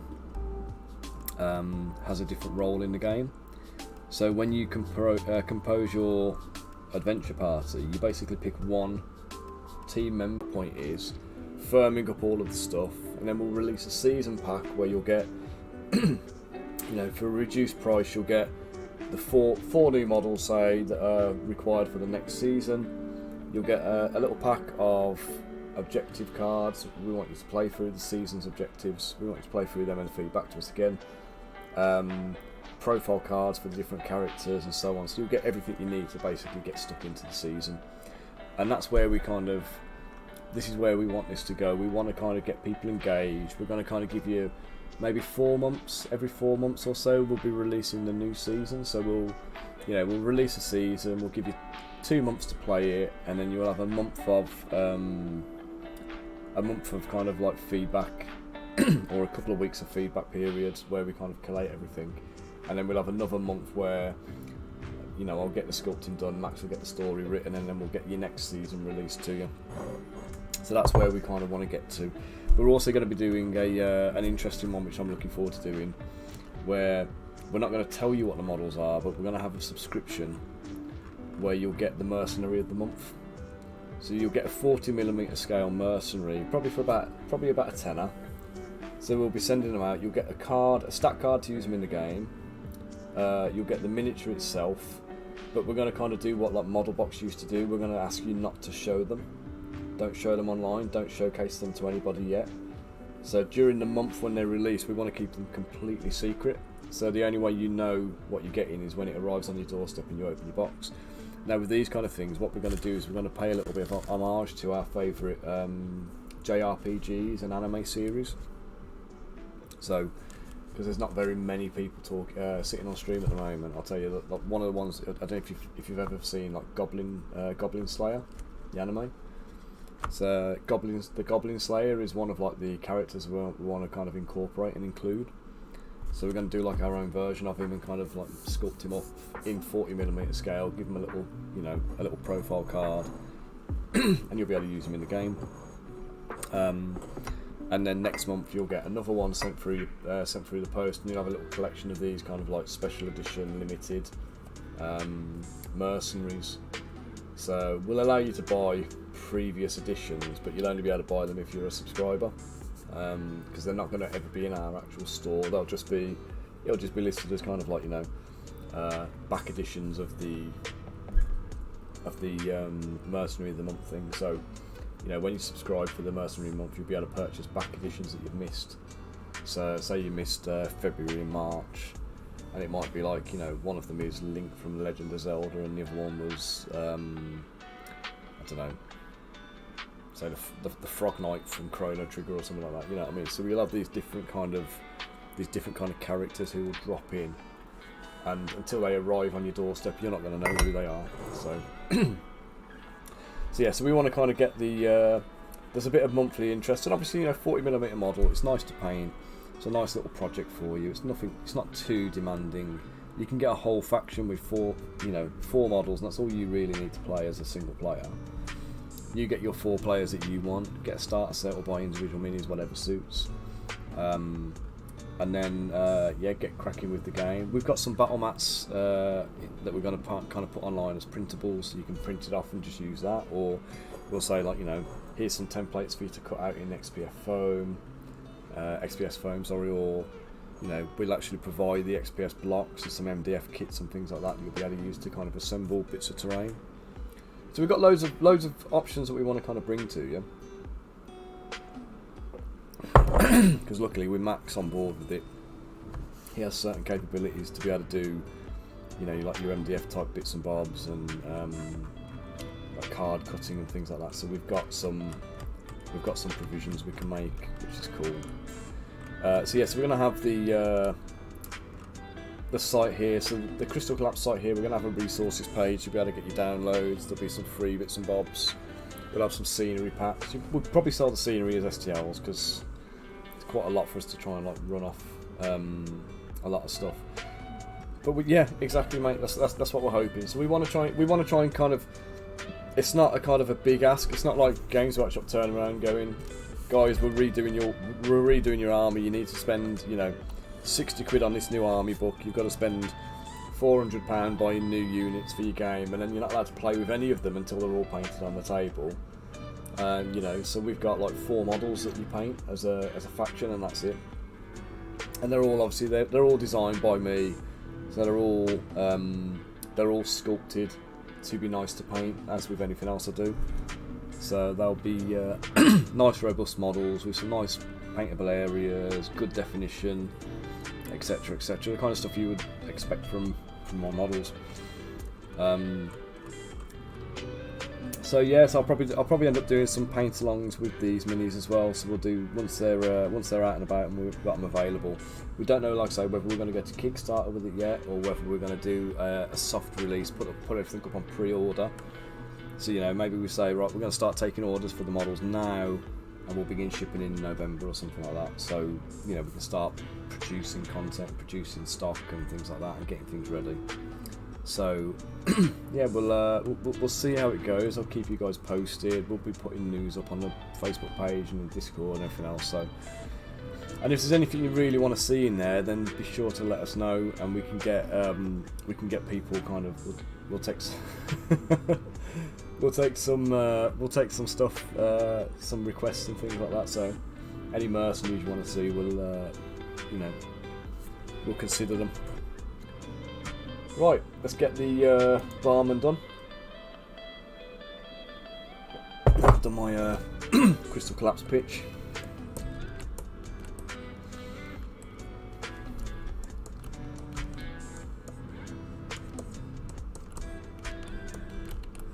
Let's merge that tankard in.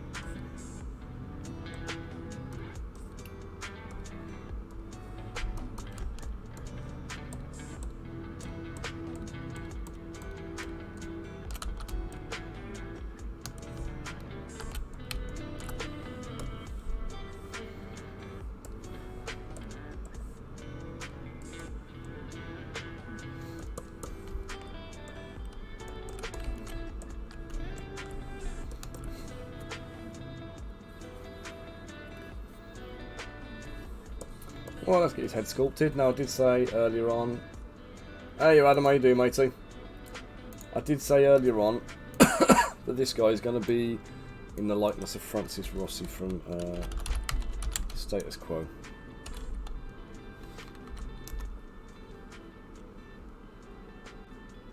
So if you don't know Francis Rossi, that's the man. That's who I want him to look like. So that's my goal here. How you doing today, Adam? Keeping well, dude?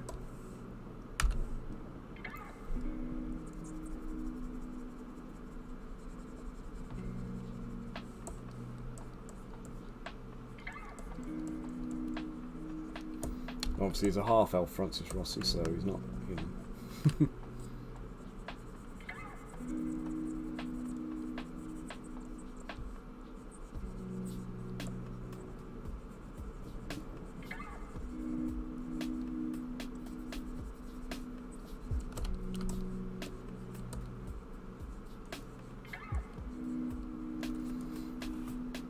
Demon Slayer. Do you know I started watching it? I think I've watched the first episode of it. I don't think I've watched any more than that yet.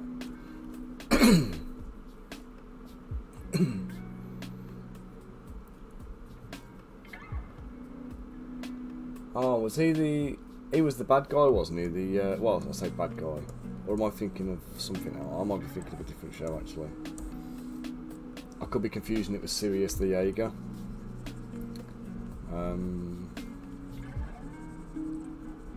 Is Demon Slayer the one where there's... Are they like vampires or something like that? And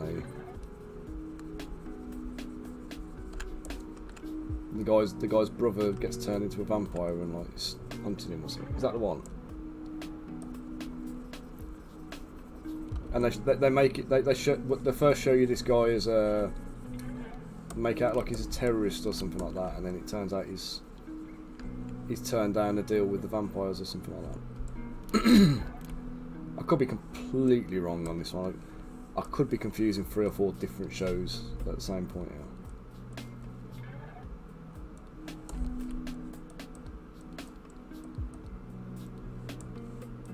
here. Yeah. I'm mixing things up then.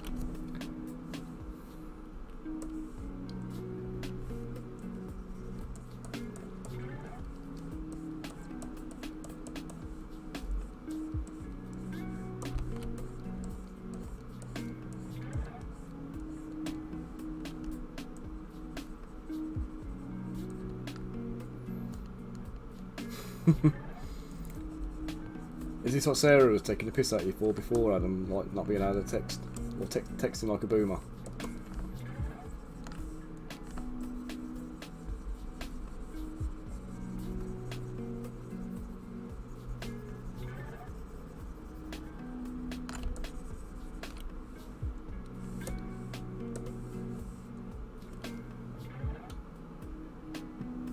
The arthritis.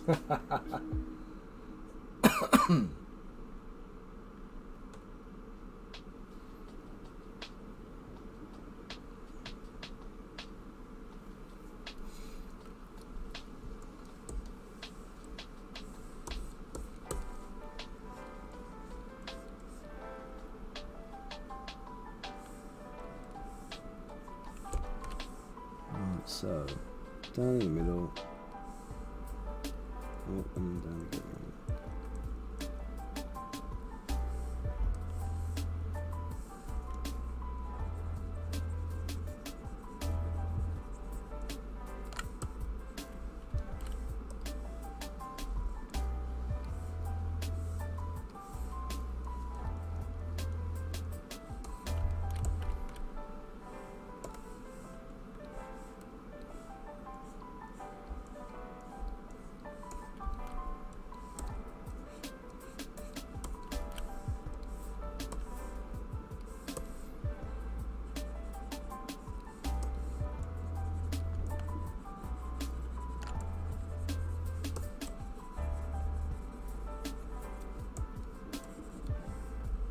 Adam, you've been super slow to respond, mate.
My stream's not dead, is it? Stream chat still working, guys? Somebody normally messages me and tells me if it's not, but all the chat seems to have stopped quite abruptly here, and it's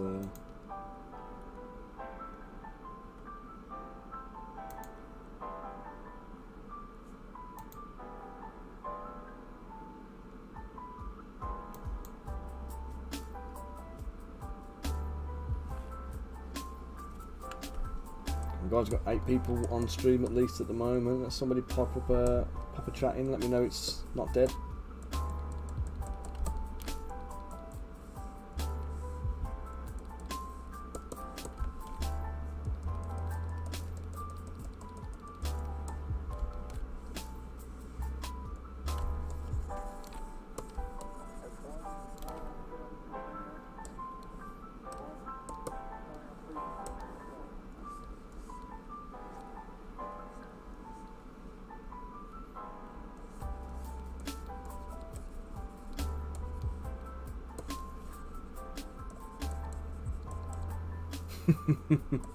Cheers, Adam.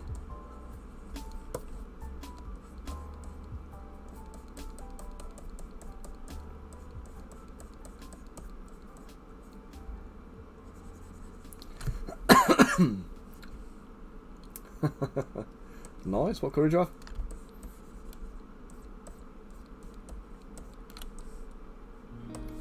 Oh, hey, my brother messaged, by the way. He says for your monitor. I sent him the spec that you were talking about. He says it's called the Kuri 34-inch ultra-wide curved gaming monitor. So it's KOORUI. They've got it on Amazon at the moment.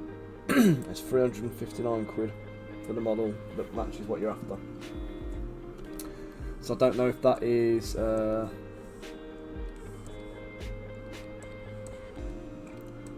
if that's good or bad for you.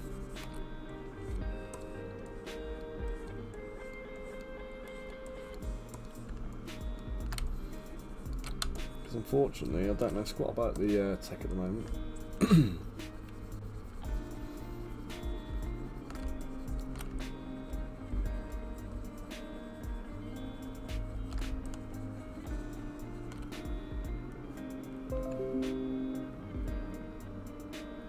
You're looking for something a little bit more, a little bit taller.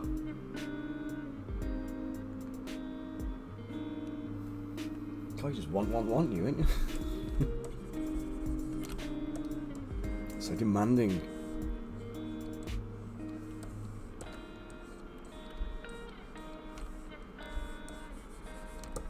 Are you using this for like work stuff or like gaming?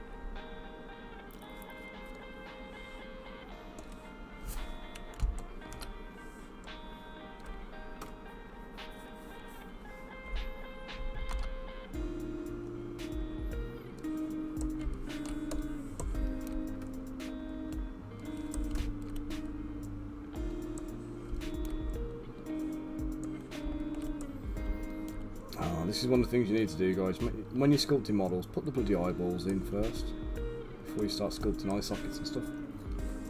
They always look weird, and obviously you've got a spherical shape to conform to when you're doing things like eyelids.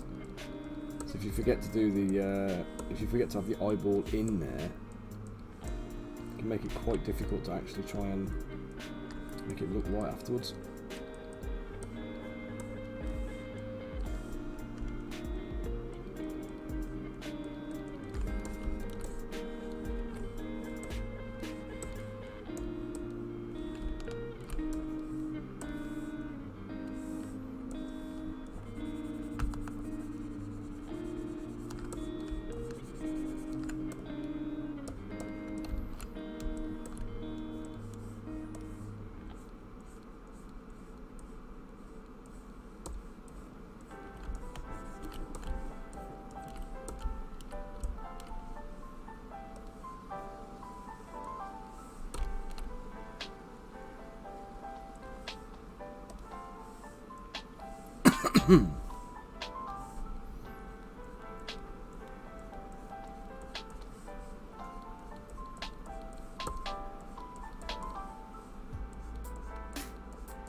Right, what's the reason behind the big list of requirements there for this monitor?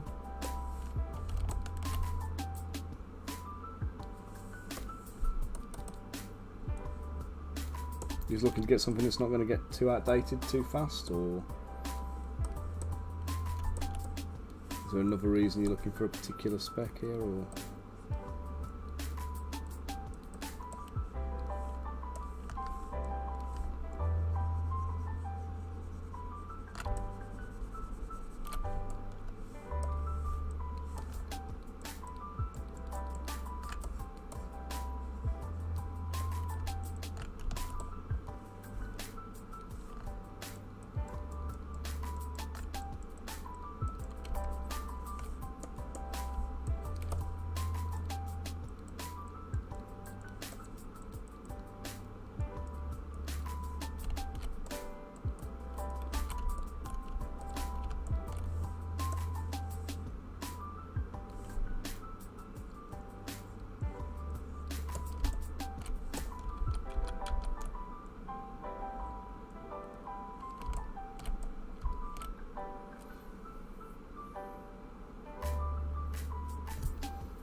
True, mate, that all makes sense.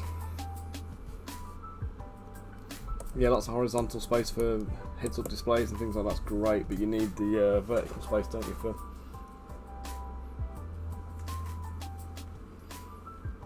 I actually contemplated just getting a big telly, you know, which is running the thing through a TV.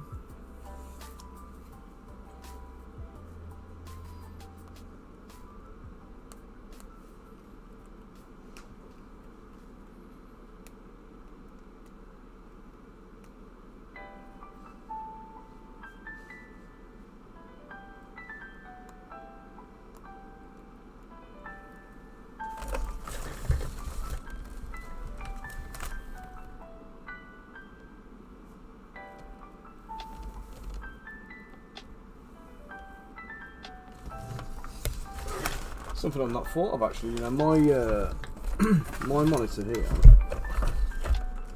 it's got the mount on the back. I've not considered flipping it around and using it vertically.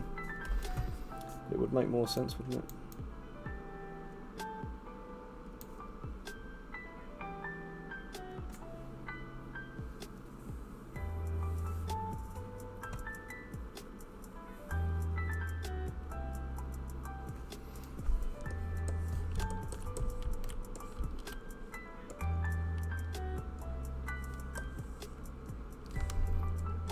Get his chops shrunk at the bottom.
So yeah, you're baffling my brain now with all the numbers.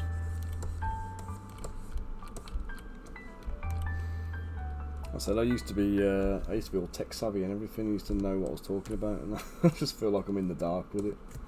A lot of things have moved on so fast in such a short space of time, and it's like I don't know where we're at.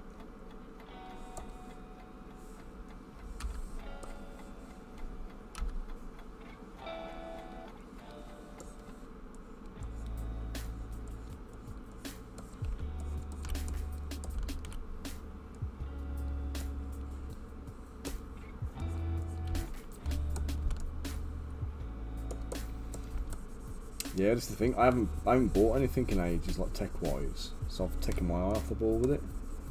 This is why I've struggled a bit with this whole laptop thing. Because the last time I really invested in any technology was like back when I did the Kingdom of Telarius Kickstarter. I was just about to release it. My PC died, and I had to get an upgrade. Well, I had to get an upgrade. I had to get a replacement PC to be able to finish my Kickstarter. And that was a top spec graphics card at the point when I bought that was a GeForce RTX 3090, which is what I've got in my machine. But I know that's not like, you know, it's 4090 I think now.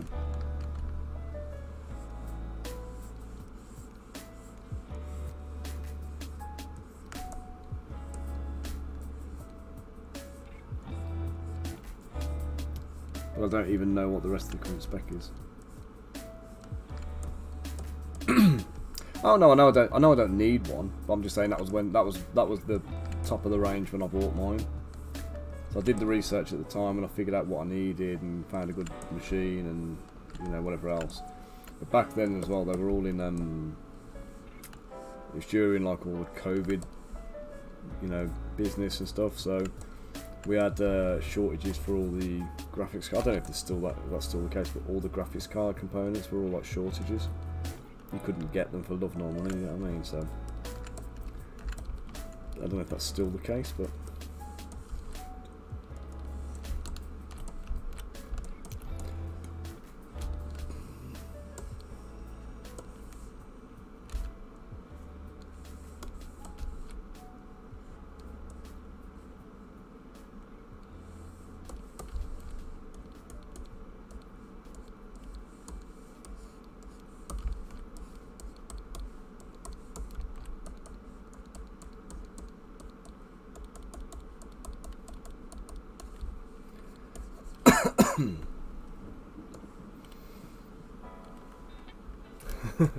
what's that? You're happy at 12 Hz and a good reliable key to wind it with.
Bugger off. Keep getting the ruler in the way. Right now, because this guy's he's a low-key NPC.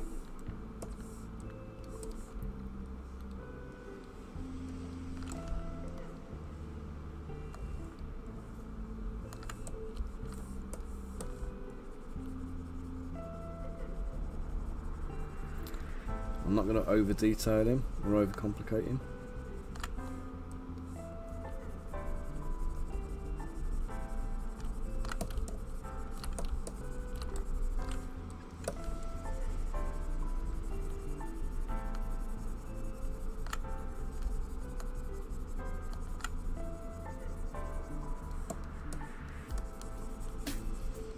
Oops.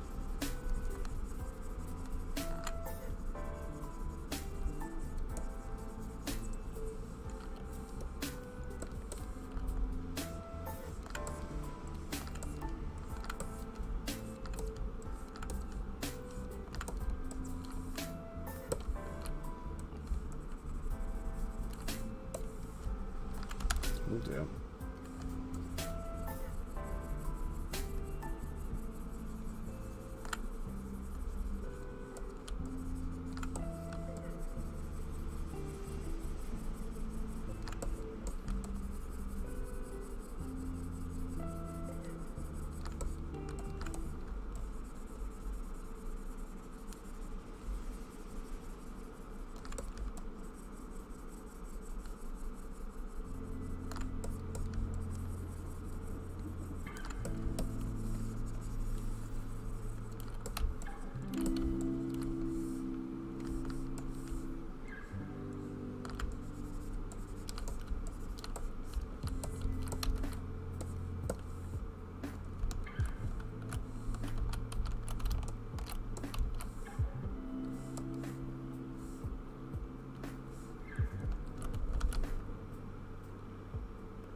Gonna be sick, eh? What's up, man?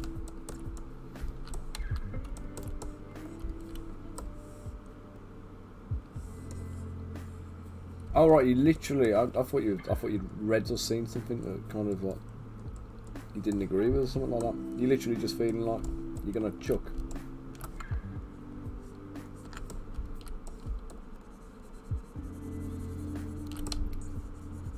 And get yourself home fast then.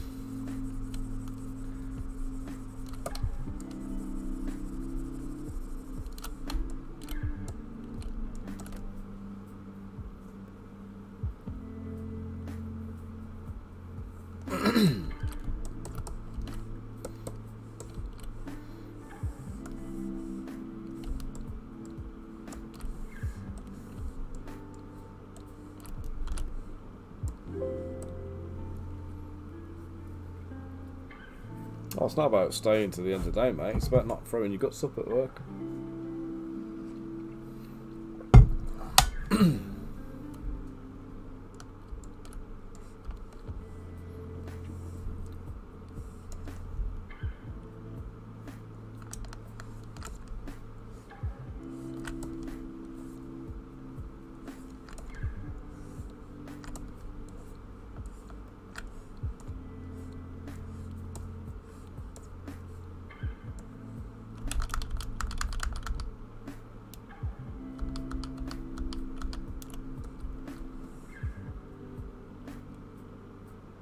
Ah, right. So when you said you thought you were going to be sick, I thought you meant like... Oh, it's definitely going around, isn't it? It's that time of year when everything's getting spread around, especially like if you're around kids, germy little troglodytes, I tell you.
Just inflate all of that just a touch.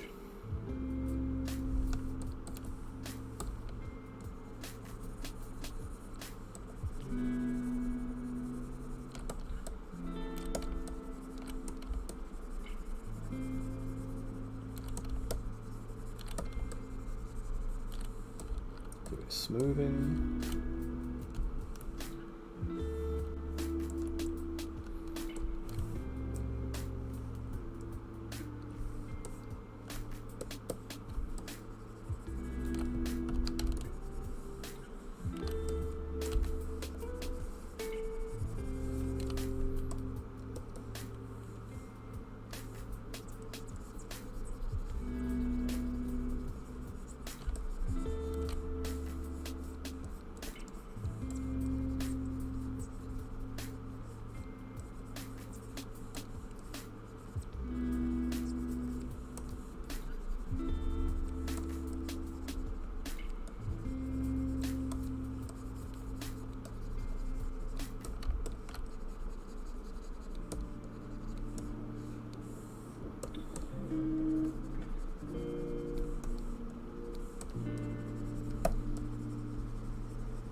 when I do folds in cloth like this, what I normally do is I try and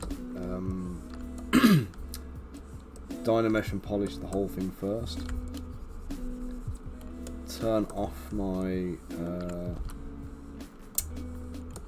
Sculpts Pro mode, and then use a decent resolution just so that the creases come in nice. What you tend to find is if you and you go both ways on the creases, by the way, so you use the inverted brush to do the raised bits. Let's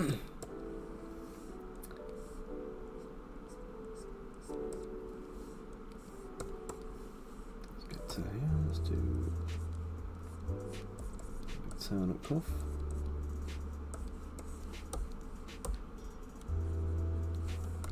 Back with the Dynamesh on. It's not Dynamesh, is it? Sculpts Pro. I'm never going to get that right, am I? I think forever I'm going to keep calling that the wrong bloody thing.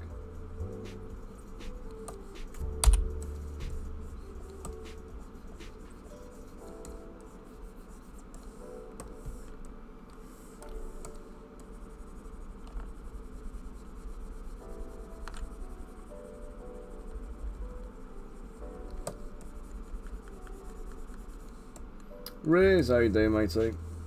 Change your name again.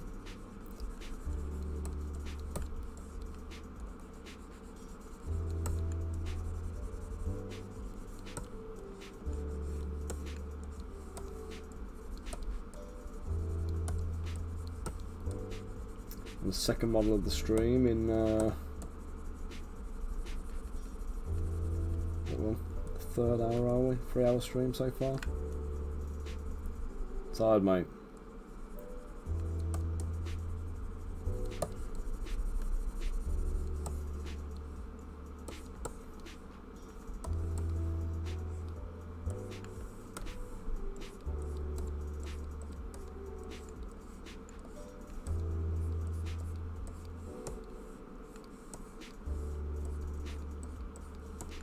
What time is it there for you again?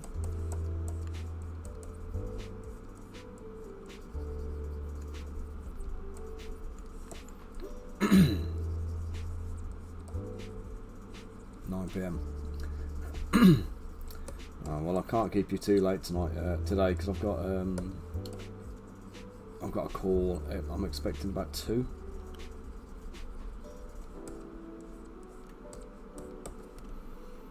So I'll have to I'll have to log off before then. Well, I'll say before then. At 2's fine, but.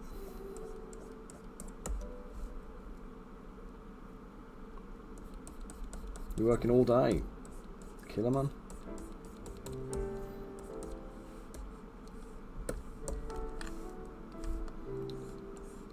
I've got to get this guy finished. I need to get the shield dwarfs exported and supported. I need to get the dragon lion drake things on a test print. I've got loads to do today, but I was working on some of this month's sculpts first, so we've got something actually in the bank ready for it, instead of leaving it to the last minute like I did last month and overrunning.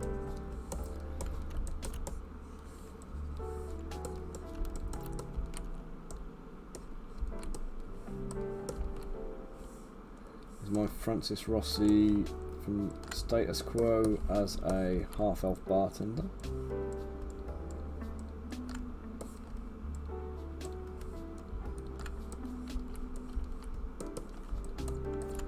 Looks clean, you know me, mate. Dynamesh and polish.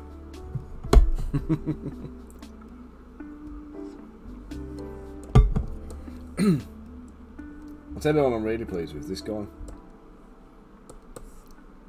He's come out. I got him off the test print yesterday, and he's come out absolutely cracking. He has. Really looking forward to getting him painted.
No, don't be daft, mate. I haven't done that yet. I need to go back through and get my head around it again. I'll need to do that while you're on with me, probably, just to make sure I've got it correct.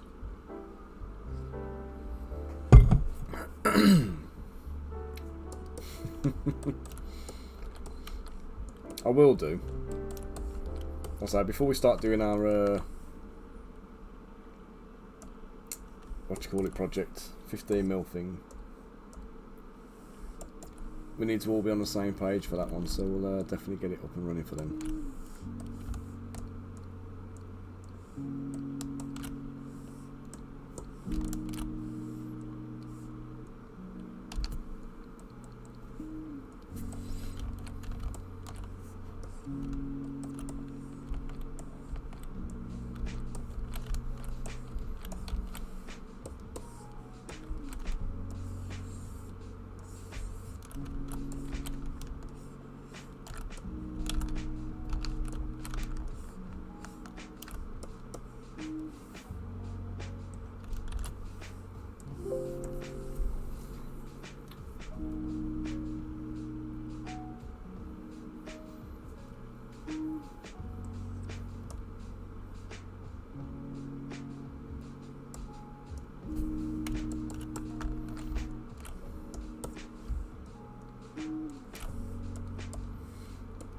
Solidify the shoes, let's get them dynameshed. Let's get some like trim around the outside.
It's just scrub. What the heck happened there? Oh, I know what happened.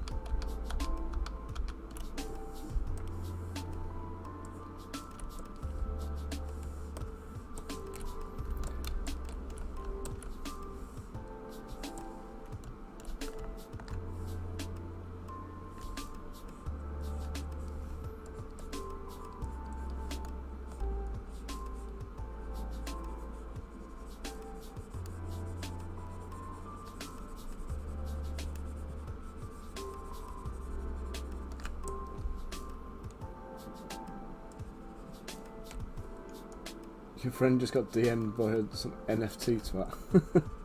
I read somebody the other day, and I don't know if it's right or not, but apparently like the arse has fallen out of NFTs entirely. Like there's they're like zero valued. So people who paid like millions for these stupid monkeys are basically like they've just lost everything on it.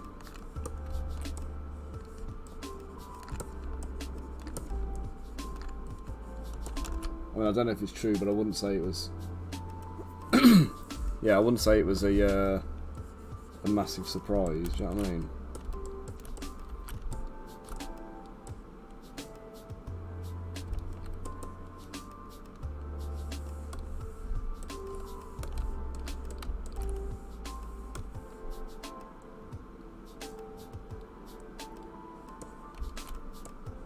Like something that had no value initially is like, you know,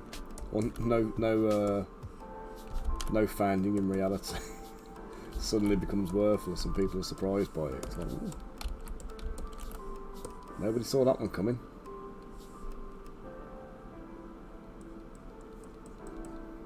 See, I've still got some cryptocurrency and stuff like that, but I've got no faith that the market's going to recover.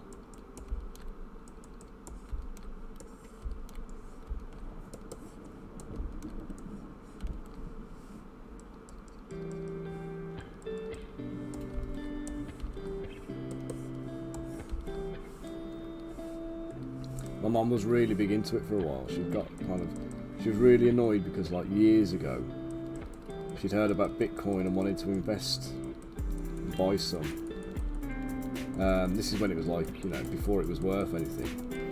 And my dad was like, no, you're not doing it. Don't be bloody stupid, Ange.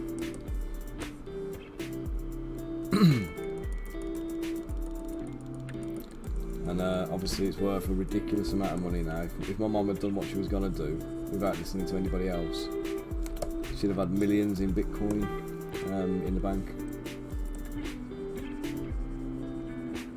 So she's hawked it and she's like gone on and looked at all the different like when Dogecoin was a thing, she was, or I don't know if it still is or not, but when Dogecoin was at its peak, she was there just ahead of it. She made a bit of money on the Dogecoin.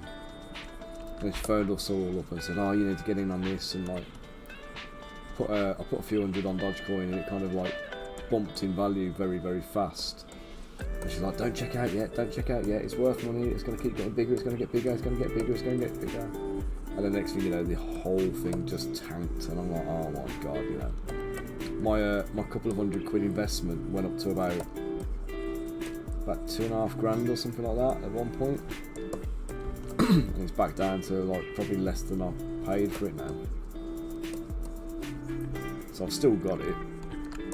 It's worth squat. And then she was saying about the Shiba Inu coins. She's saying, oh yeah, get in on that as well. Get some of these in the bank. You know, if they're ever worth a penny, I'm rolling in it. But I've got about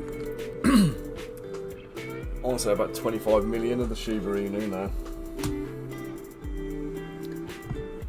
But they're worth fractions of a penny, like ridiculously small fractions of a penny.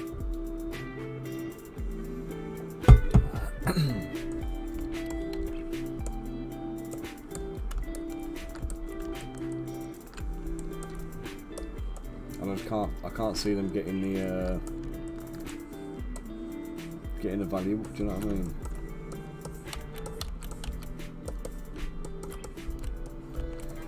Alright, let's give Frank a what do you call it?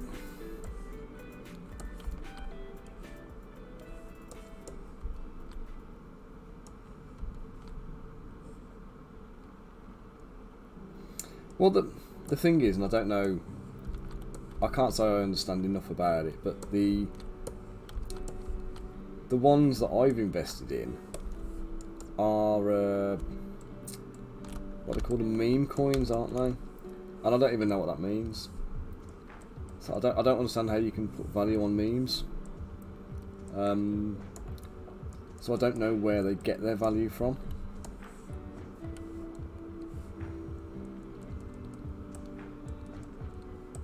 I mean, I understand with like Bitcoin and stuff like that, but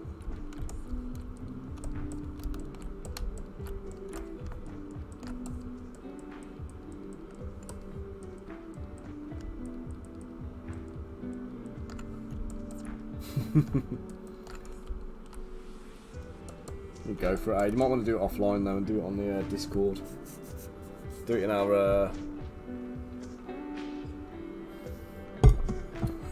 in the AI channel, so it doesn't like anybody that don't want to hear it don't have to hear it. But Temple of the West on Facebook. How you doing? Hope you're keeping well. Right, I was going to do a quick.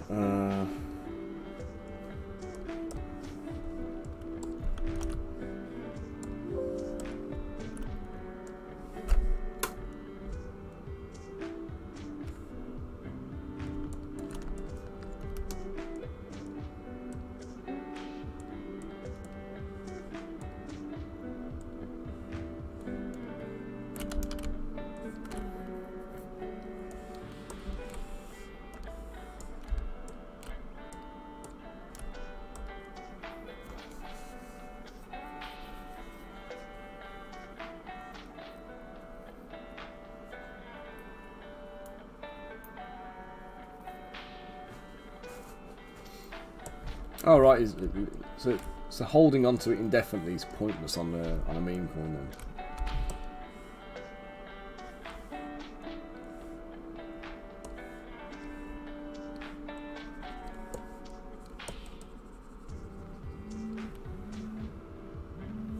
Well guys, let me just mute you a sec, we've got the wife calling.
Oh guys, that failed then.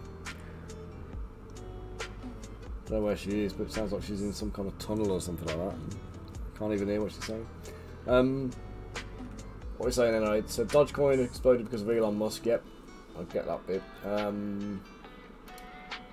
Cryptocurrency is essentially a currency you can't buy anything for. Yep.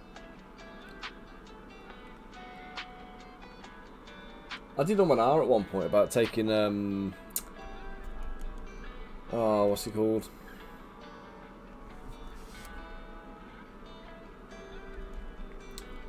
Like Bitcoin and is it Ethereum, the other one. I'm in an iron about putting them on as payment methods, but the problem is it's so up and down. let's try again. Hang on.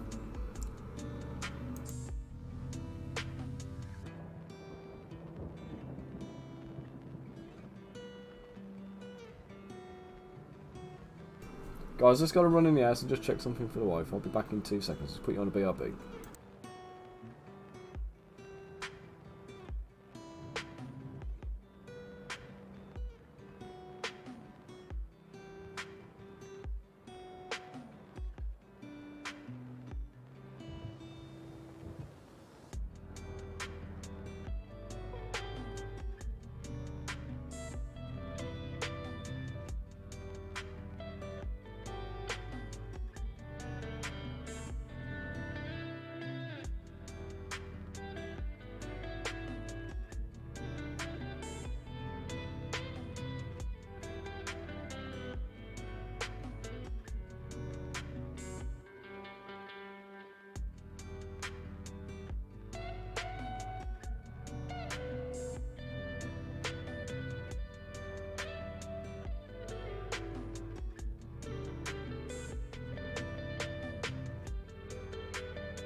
Back, guys, found a purse.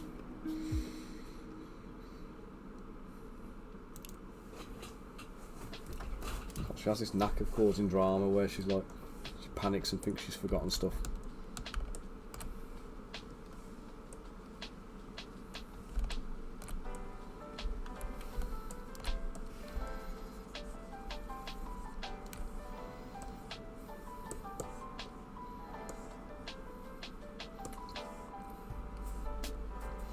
Yeah, cryptocurrency is one of those things though. It's only got value if people perceive it's got value, isn't it? So, because there's no, it's not like obviously with you know, with cash currency, you know, there's a gold reserve kind of backing up its value somewhere that kind of, I mean, even that's bloody arbitrary though, isn't it? Doesn't really mean anything.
do you know what? Hang on, guys.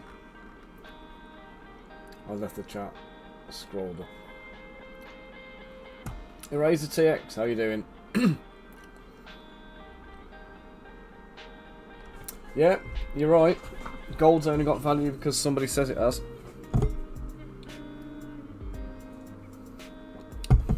And so you go back however far, people trading in things like spices, weren't they? So that's where the value was perceived then. It's like with anything, isn't it? It's only the value's only there if people believe it to be there.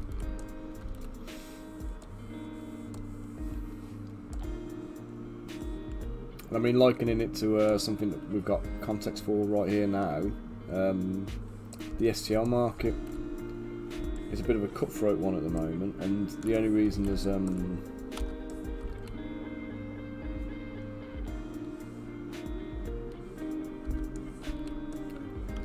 sorry, the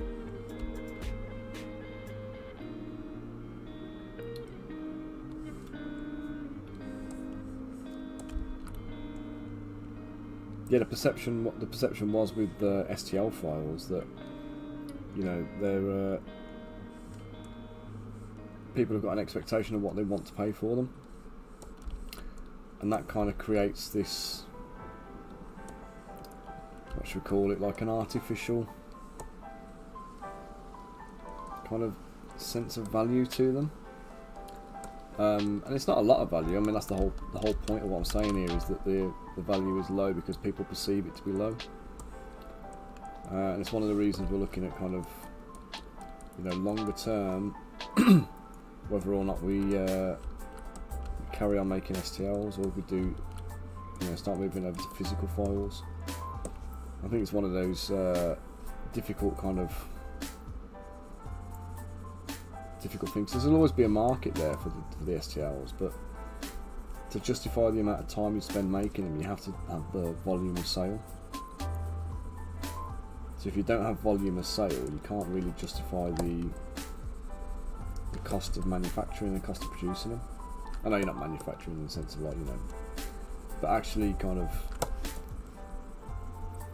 So we're saying if I like last month, I did the three big dragon lion dragons. I did the 3 dwarfs.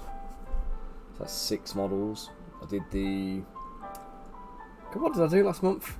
The incubus 7, the blacksmith 8, the halfling chef 9, the imp 10, and the vrock 11. So by the time I've done 2 more variations of that, 13. So anybody who's bought my models in or subscribed to my Patreon and stuff in September is getting 13 miniatures.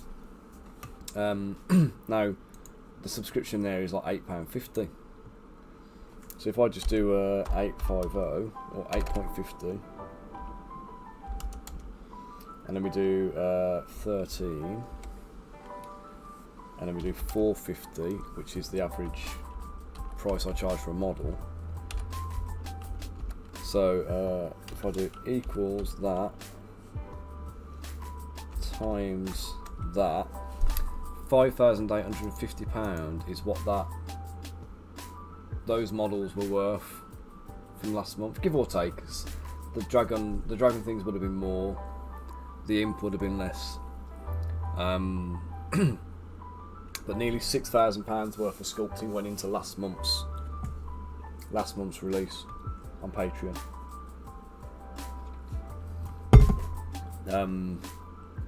So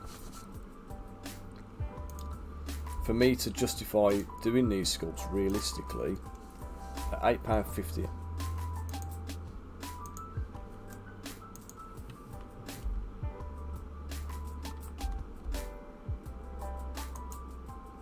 what's going on? So is that divided by £8.50. So I'd need nearly 700 patrons to actually put that level of work, that amount of work in every month. And we're making, probably on subscriptions at the moment, subscription services absolutely plummeted. We're probably only doing $1,200 a month across all platforms on subs.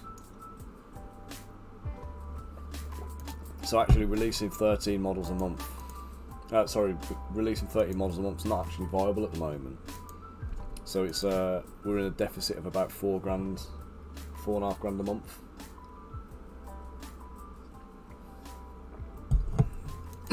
It's all down to my marketing as much as anything else, but also the market perceptions and stuff about where the value is on things. And the problem is, like, you got companies like Loot, who release massive quantities of models. Other companies who are putting out massive quantities of models, but then also some of these patrons who are kind of going, get it all for $1. So we've got this kind of the arse falling out of the market, as it were, for STLs, because of a combination of high release rates from some people and low sale prices from others. So anybody who falls in the mid ground is perceived to not be offering value for money at the moment.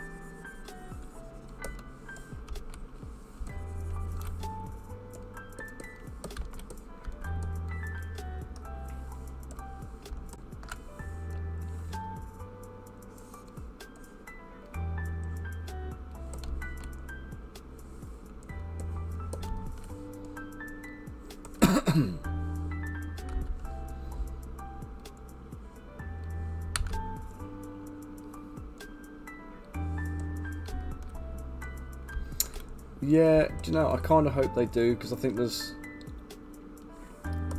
market's massively oversaturated, and I know there's a lot of competition around. But I think the problem we've got is we've got a lot of people dabbling in the market, and it's kind of the people who are dabbling are kind of almost damaging it for people like myself who are doing it as a full-time thing. Yeah, that's it. Dabble and undercut, because they don't care. It's not their source of income or anything like that. So because they're not relying on it, they don't need it. It's just a hobby for them. They can kind of turn up and do what they want.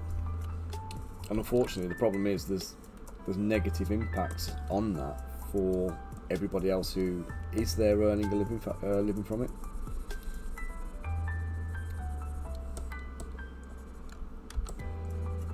So yeah, it'd be nice to see some value being restored to the market and whatever, but I don't think it's ever going to happen. I think the damage has been done, which is why, like I say, with Crystal Collapse, when we release that, we're going straight to physical models and no digital releases at all. They won't be part of anything. We're going to be completely supporting that game ourselves. The undercutting thing is just ridiculous. It's just like, basically what it is people coming to the market for the first time, they're new, and they think, well, how do I get customers when, these guys have been around for so long already and whatever else. So their answer to how do I get customers is, I charge less than everybody else. And obviously the problem with doing the charge less than everybody else, what's going on? The problem with charging less than everybody else is that when you do get the customer sales and stuff like that, you've got to make an awful lot more to make it work. So you get these guys who are doing let's say they're making 10 models a month, 5 models a month, whatever, but they're doing it for $1. Yeah, that's it. So like, they need to even consider making a living out of it. They're gonna need 2,000 subscribers, and they're never gonna get that. I mean, we look at what they call Witch Song Miniatures. Witch Song, basically, in a 6-month period, spent $120,000 on advertising to get $1 tier sign-ups on My Mini Factory. And they've got, was it about 8,000 subscribers? So they've got $8,000. Now, knock off My Mini Factory's 10% cut of that, so that's 7,200. They've got $7,200 a month coming in, but they've spent to get that $120,000. So for them to get 8,000 subscribers is $120,000. These people who are coming in with no budget whatsoever, putting their stuff up at $1, you know, yeah, they might get a couple of sign-ups or whatever, but they're only going to get, you know, a couple of hundred sign-ups at most. What are you going to do with a couple of $100 a month? Do you know what I mean? It's like, it's not worth it. And the problem is, once you've set that expectation of your customers, or once your customers expect to be paying $1 for everything, you try and raise the prices on them. Do you know what I mean? They ain't going to have that. They're not going to kind of stick around when you go, can't do it for $1 anymore, guys. I need to raise the prices to about, like, you know, $5 or $6 or $10 or whatever. When you realise you want to make a living out of it, and it's for it to be viable, you've got to be charging X amount more. These customers that you got at $1, they're not going to stick around for it. They're not loyal customers. They're just people who are taking advantage of some cheap stuff. And that's the unfortunate reality of it.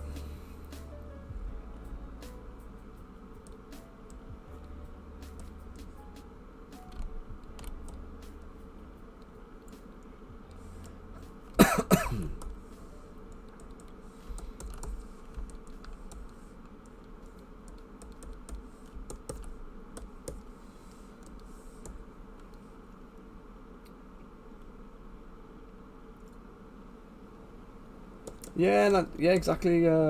Eraser, the quality's not great either, is it? And I mean, I've said loads of times, and I don't know if you've seen me talking about it on the streams before, but the problem is, like, for example, I've been doing this as a hobby. I've been doing this for 35 years now, like painting models. I've been sculpting models for over 20 years, and I've worked for a lot of kind of, you know, I've done a lot of commission work over the years. I've done a lot of different manufacturing type stuff where, you know, for different manufacturing methods, so I'm aware of the limitations and the kind of the requirements of different methods of production and stuff.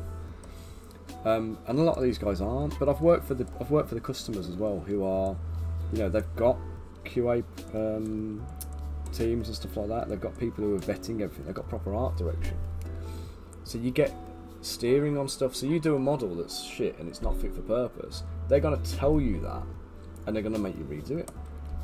Now the problem is, most of these guys who are making STL files, including the big guys, I will say as well. I'm not just talking like, you know, little joeblogsminiatures.com or whatever. You know what I mean?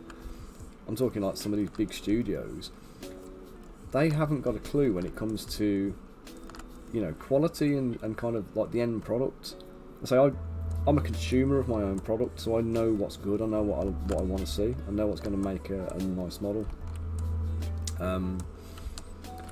But most of these guys aren't, and where they're not, this is where you have the problems, because they can't self-critique. So like, nobody's going to turn around and say, you know, sorry mate, you've dropped the ball on this one. What you've done there is crap, because there is nobody in that role. There is nobody doing that for them. They are doing it themselves.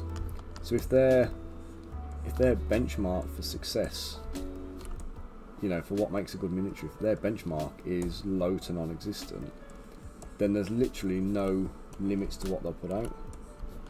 There's no kind of sense check or anything going into it. They're just going to put out whatever they make. And then we've got these guys who are, you know, like Games Workshop. And I've used this one loads of times, but Games Workshop have got a whole team that's there to design miniatures, and you know full well that they're not trying to knock out miniatures in a month. They're going to be doing it over like 6 to 12 months lead time, getting releases like made up, getting them painted. The painters will obviously feed back and give them, give them instruction and stuff. So if anything's not viable, they're going to get that from the painters before it goes public. You know, how much of the stuff that people make on Patreons is just going straight out to the public without ever seeing a printer and without ever getting checked and tested by somebody who's competent. And unfortunately, I think a lot is the answer.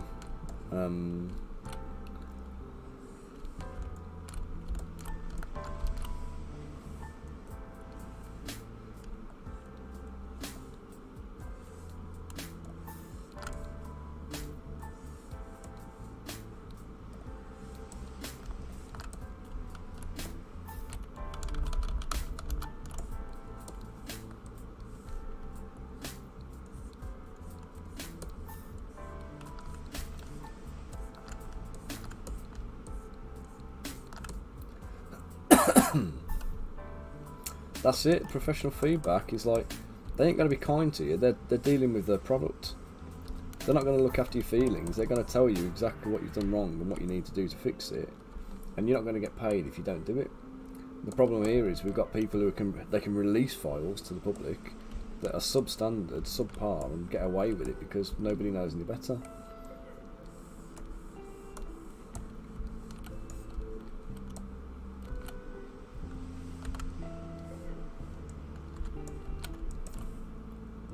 Let's merge.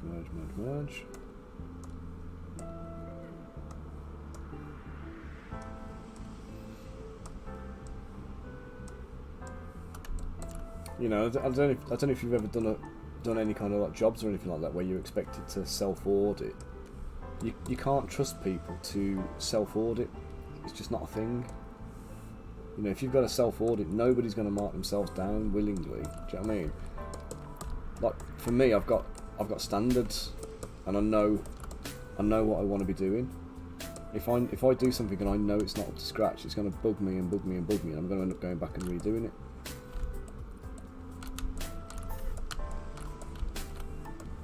Equally, I'm not going to rush stuff and just try and, you know, just do stuff that's crap just to kind of get it out there. Hey Sparky, how you doing? Yeah, it is. That's it. Criticism and feedback is not negative. It's not always a negative. I mean, it can be delivered in a bad way. Do you know what I mean? I'm not going to say, you know, everybody who gives you feedback in your life is going to be, you know, doing it out of the kindness of the heart or, you know, doing it in the right way. Some people just like to go online and bitch and moan. But this is where it's about taking competent instruction and competent direction. I'd like to think if anybody comes to me and says, like, you know, can you have a look at my sculpt for me, give me some feedback, you know, I'm going to give them legitimate, proper feedback based on my experience and what I believe makes a good miniature and what I understand to make a good miniature. And I'm not going to be, you know, I'm not going to be personal about it. I'm not going to be, you know, harsh with them. But if certain things need work, I'll tell them they need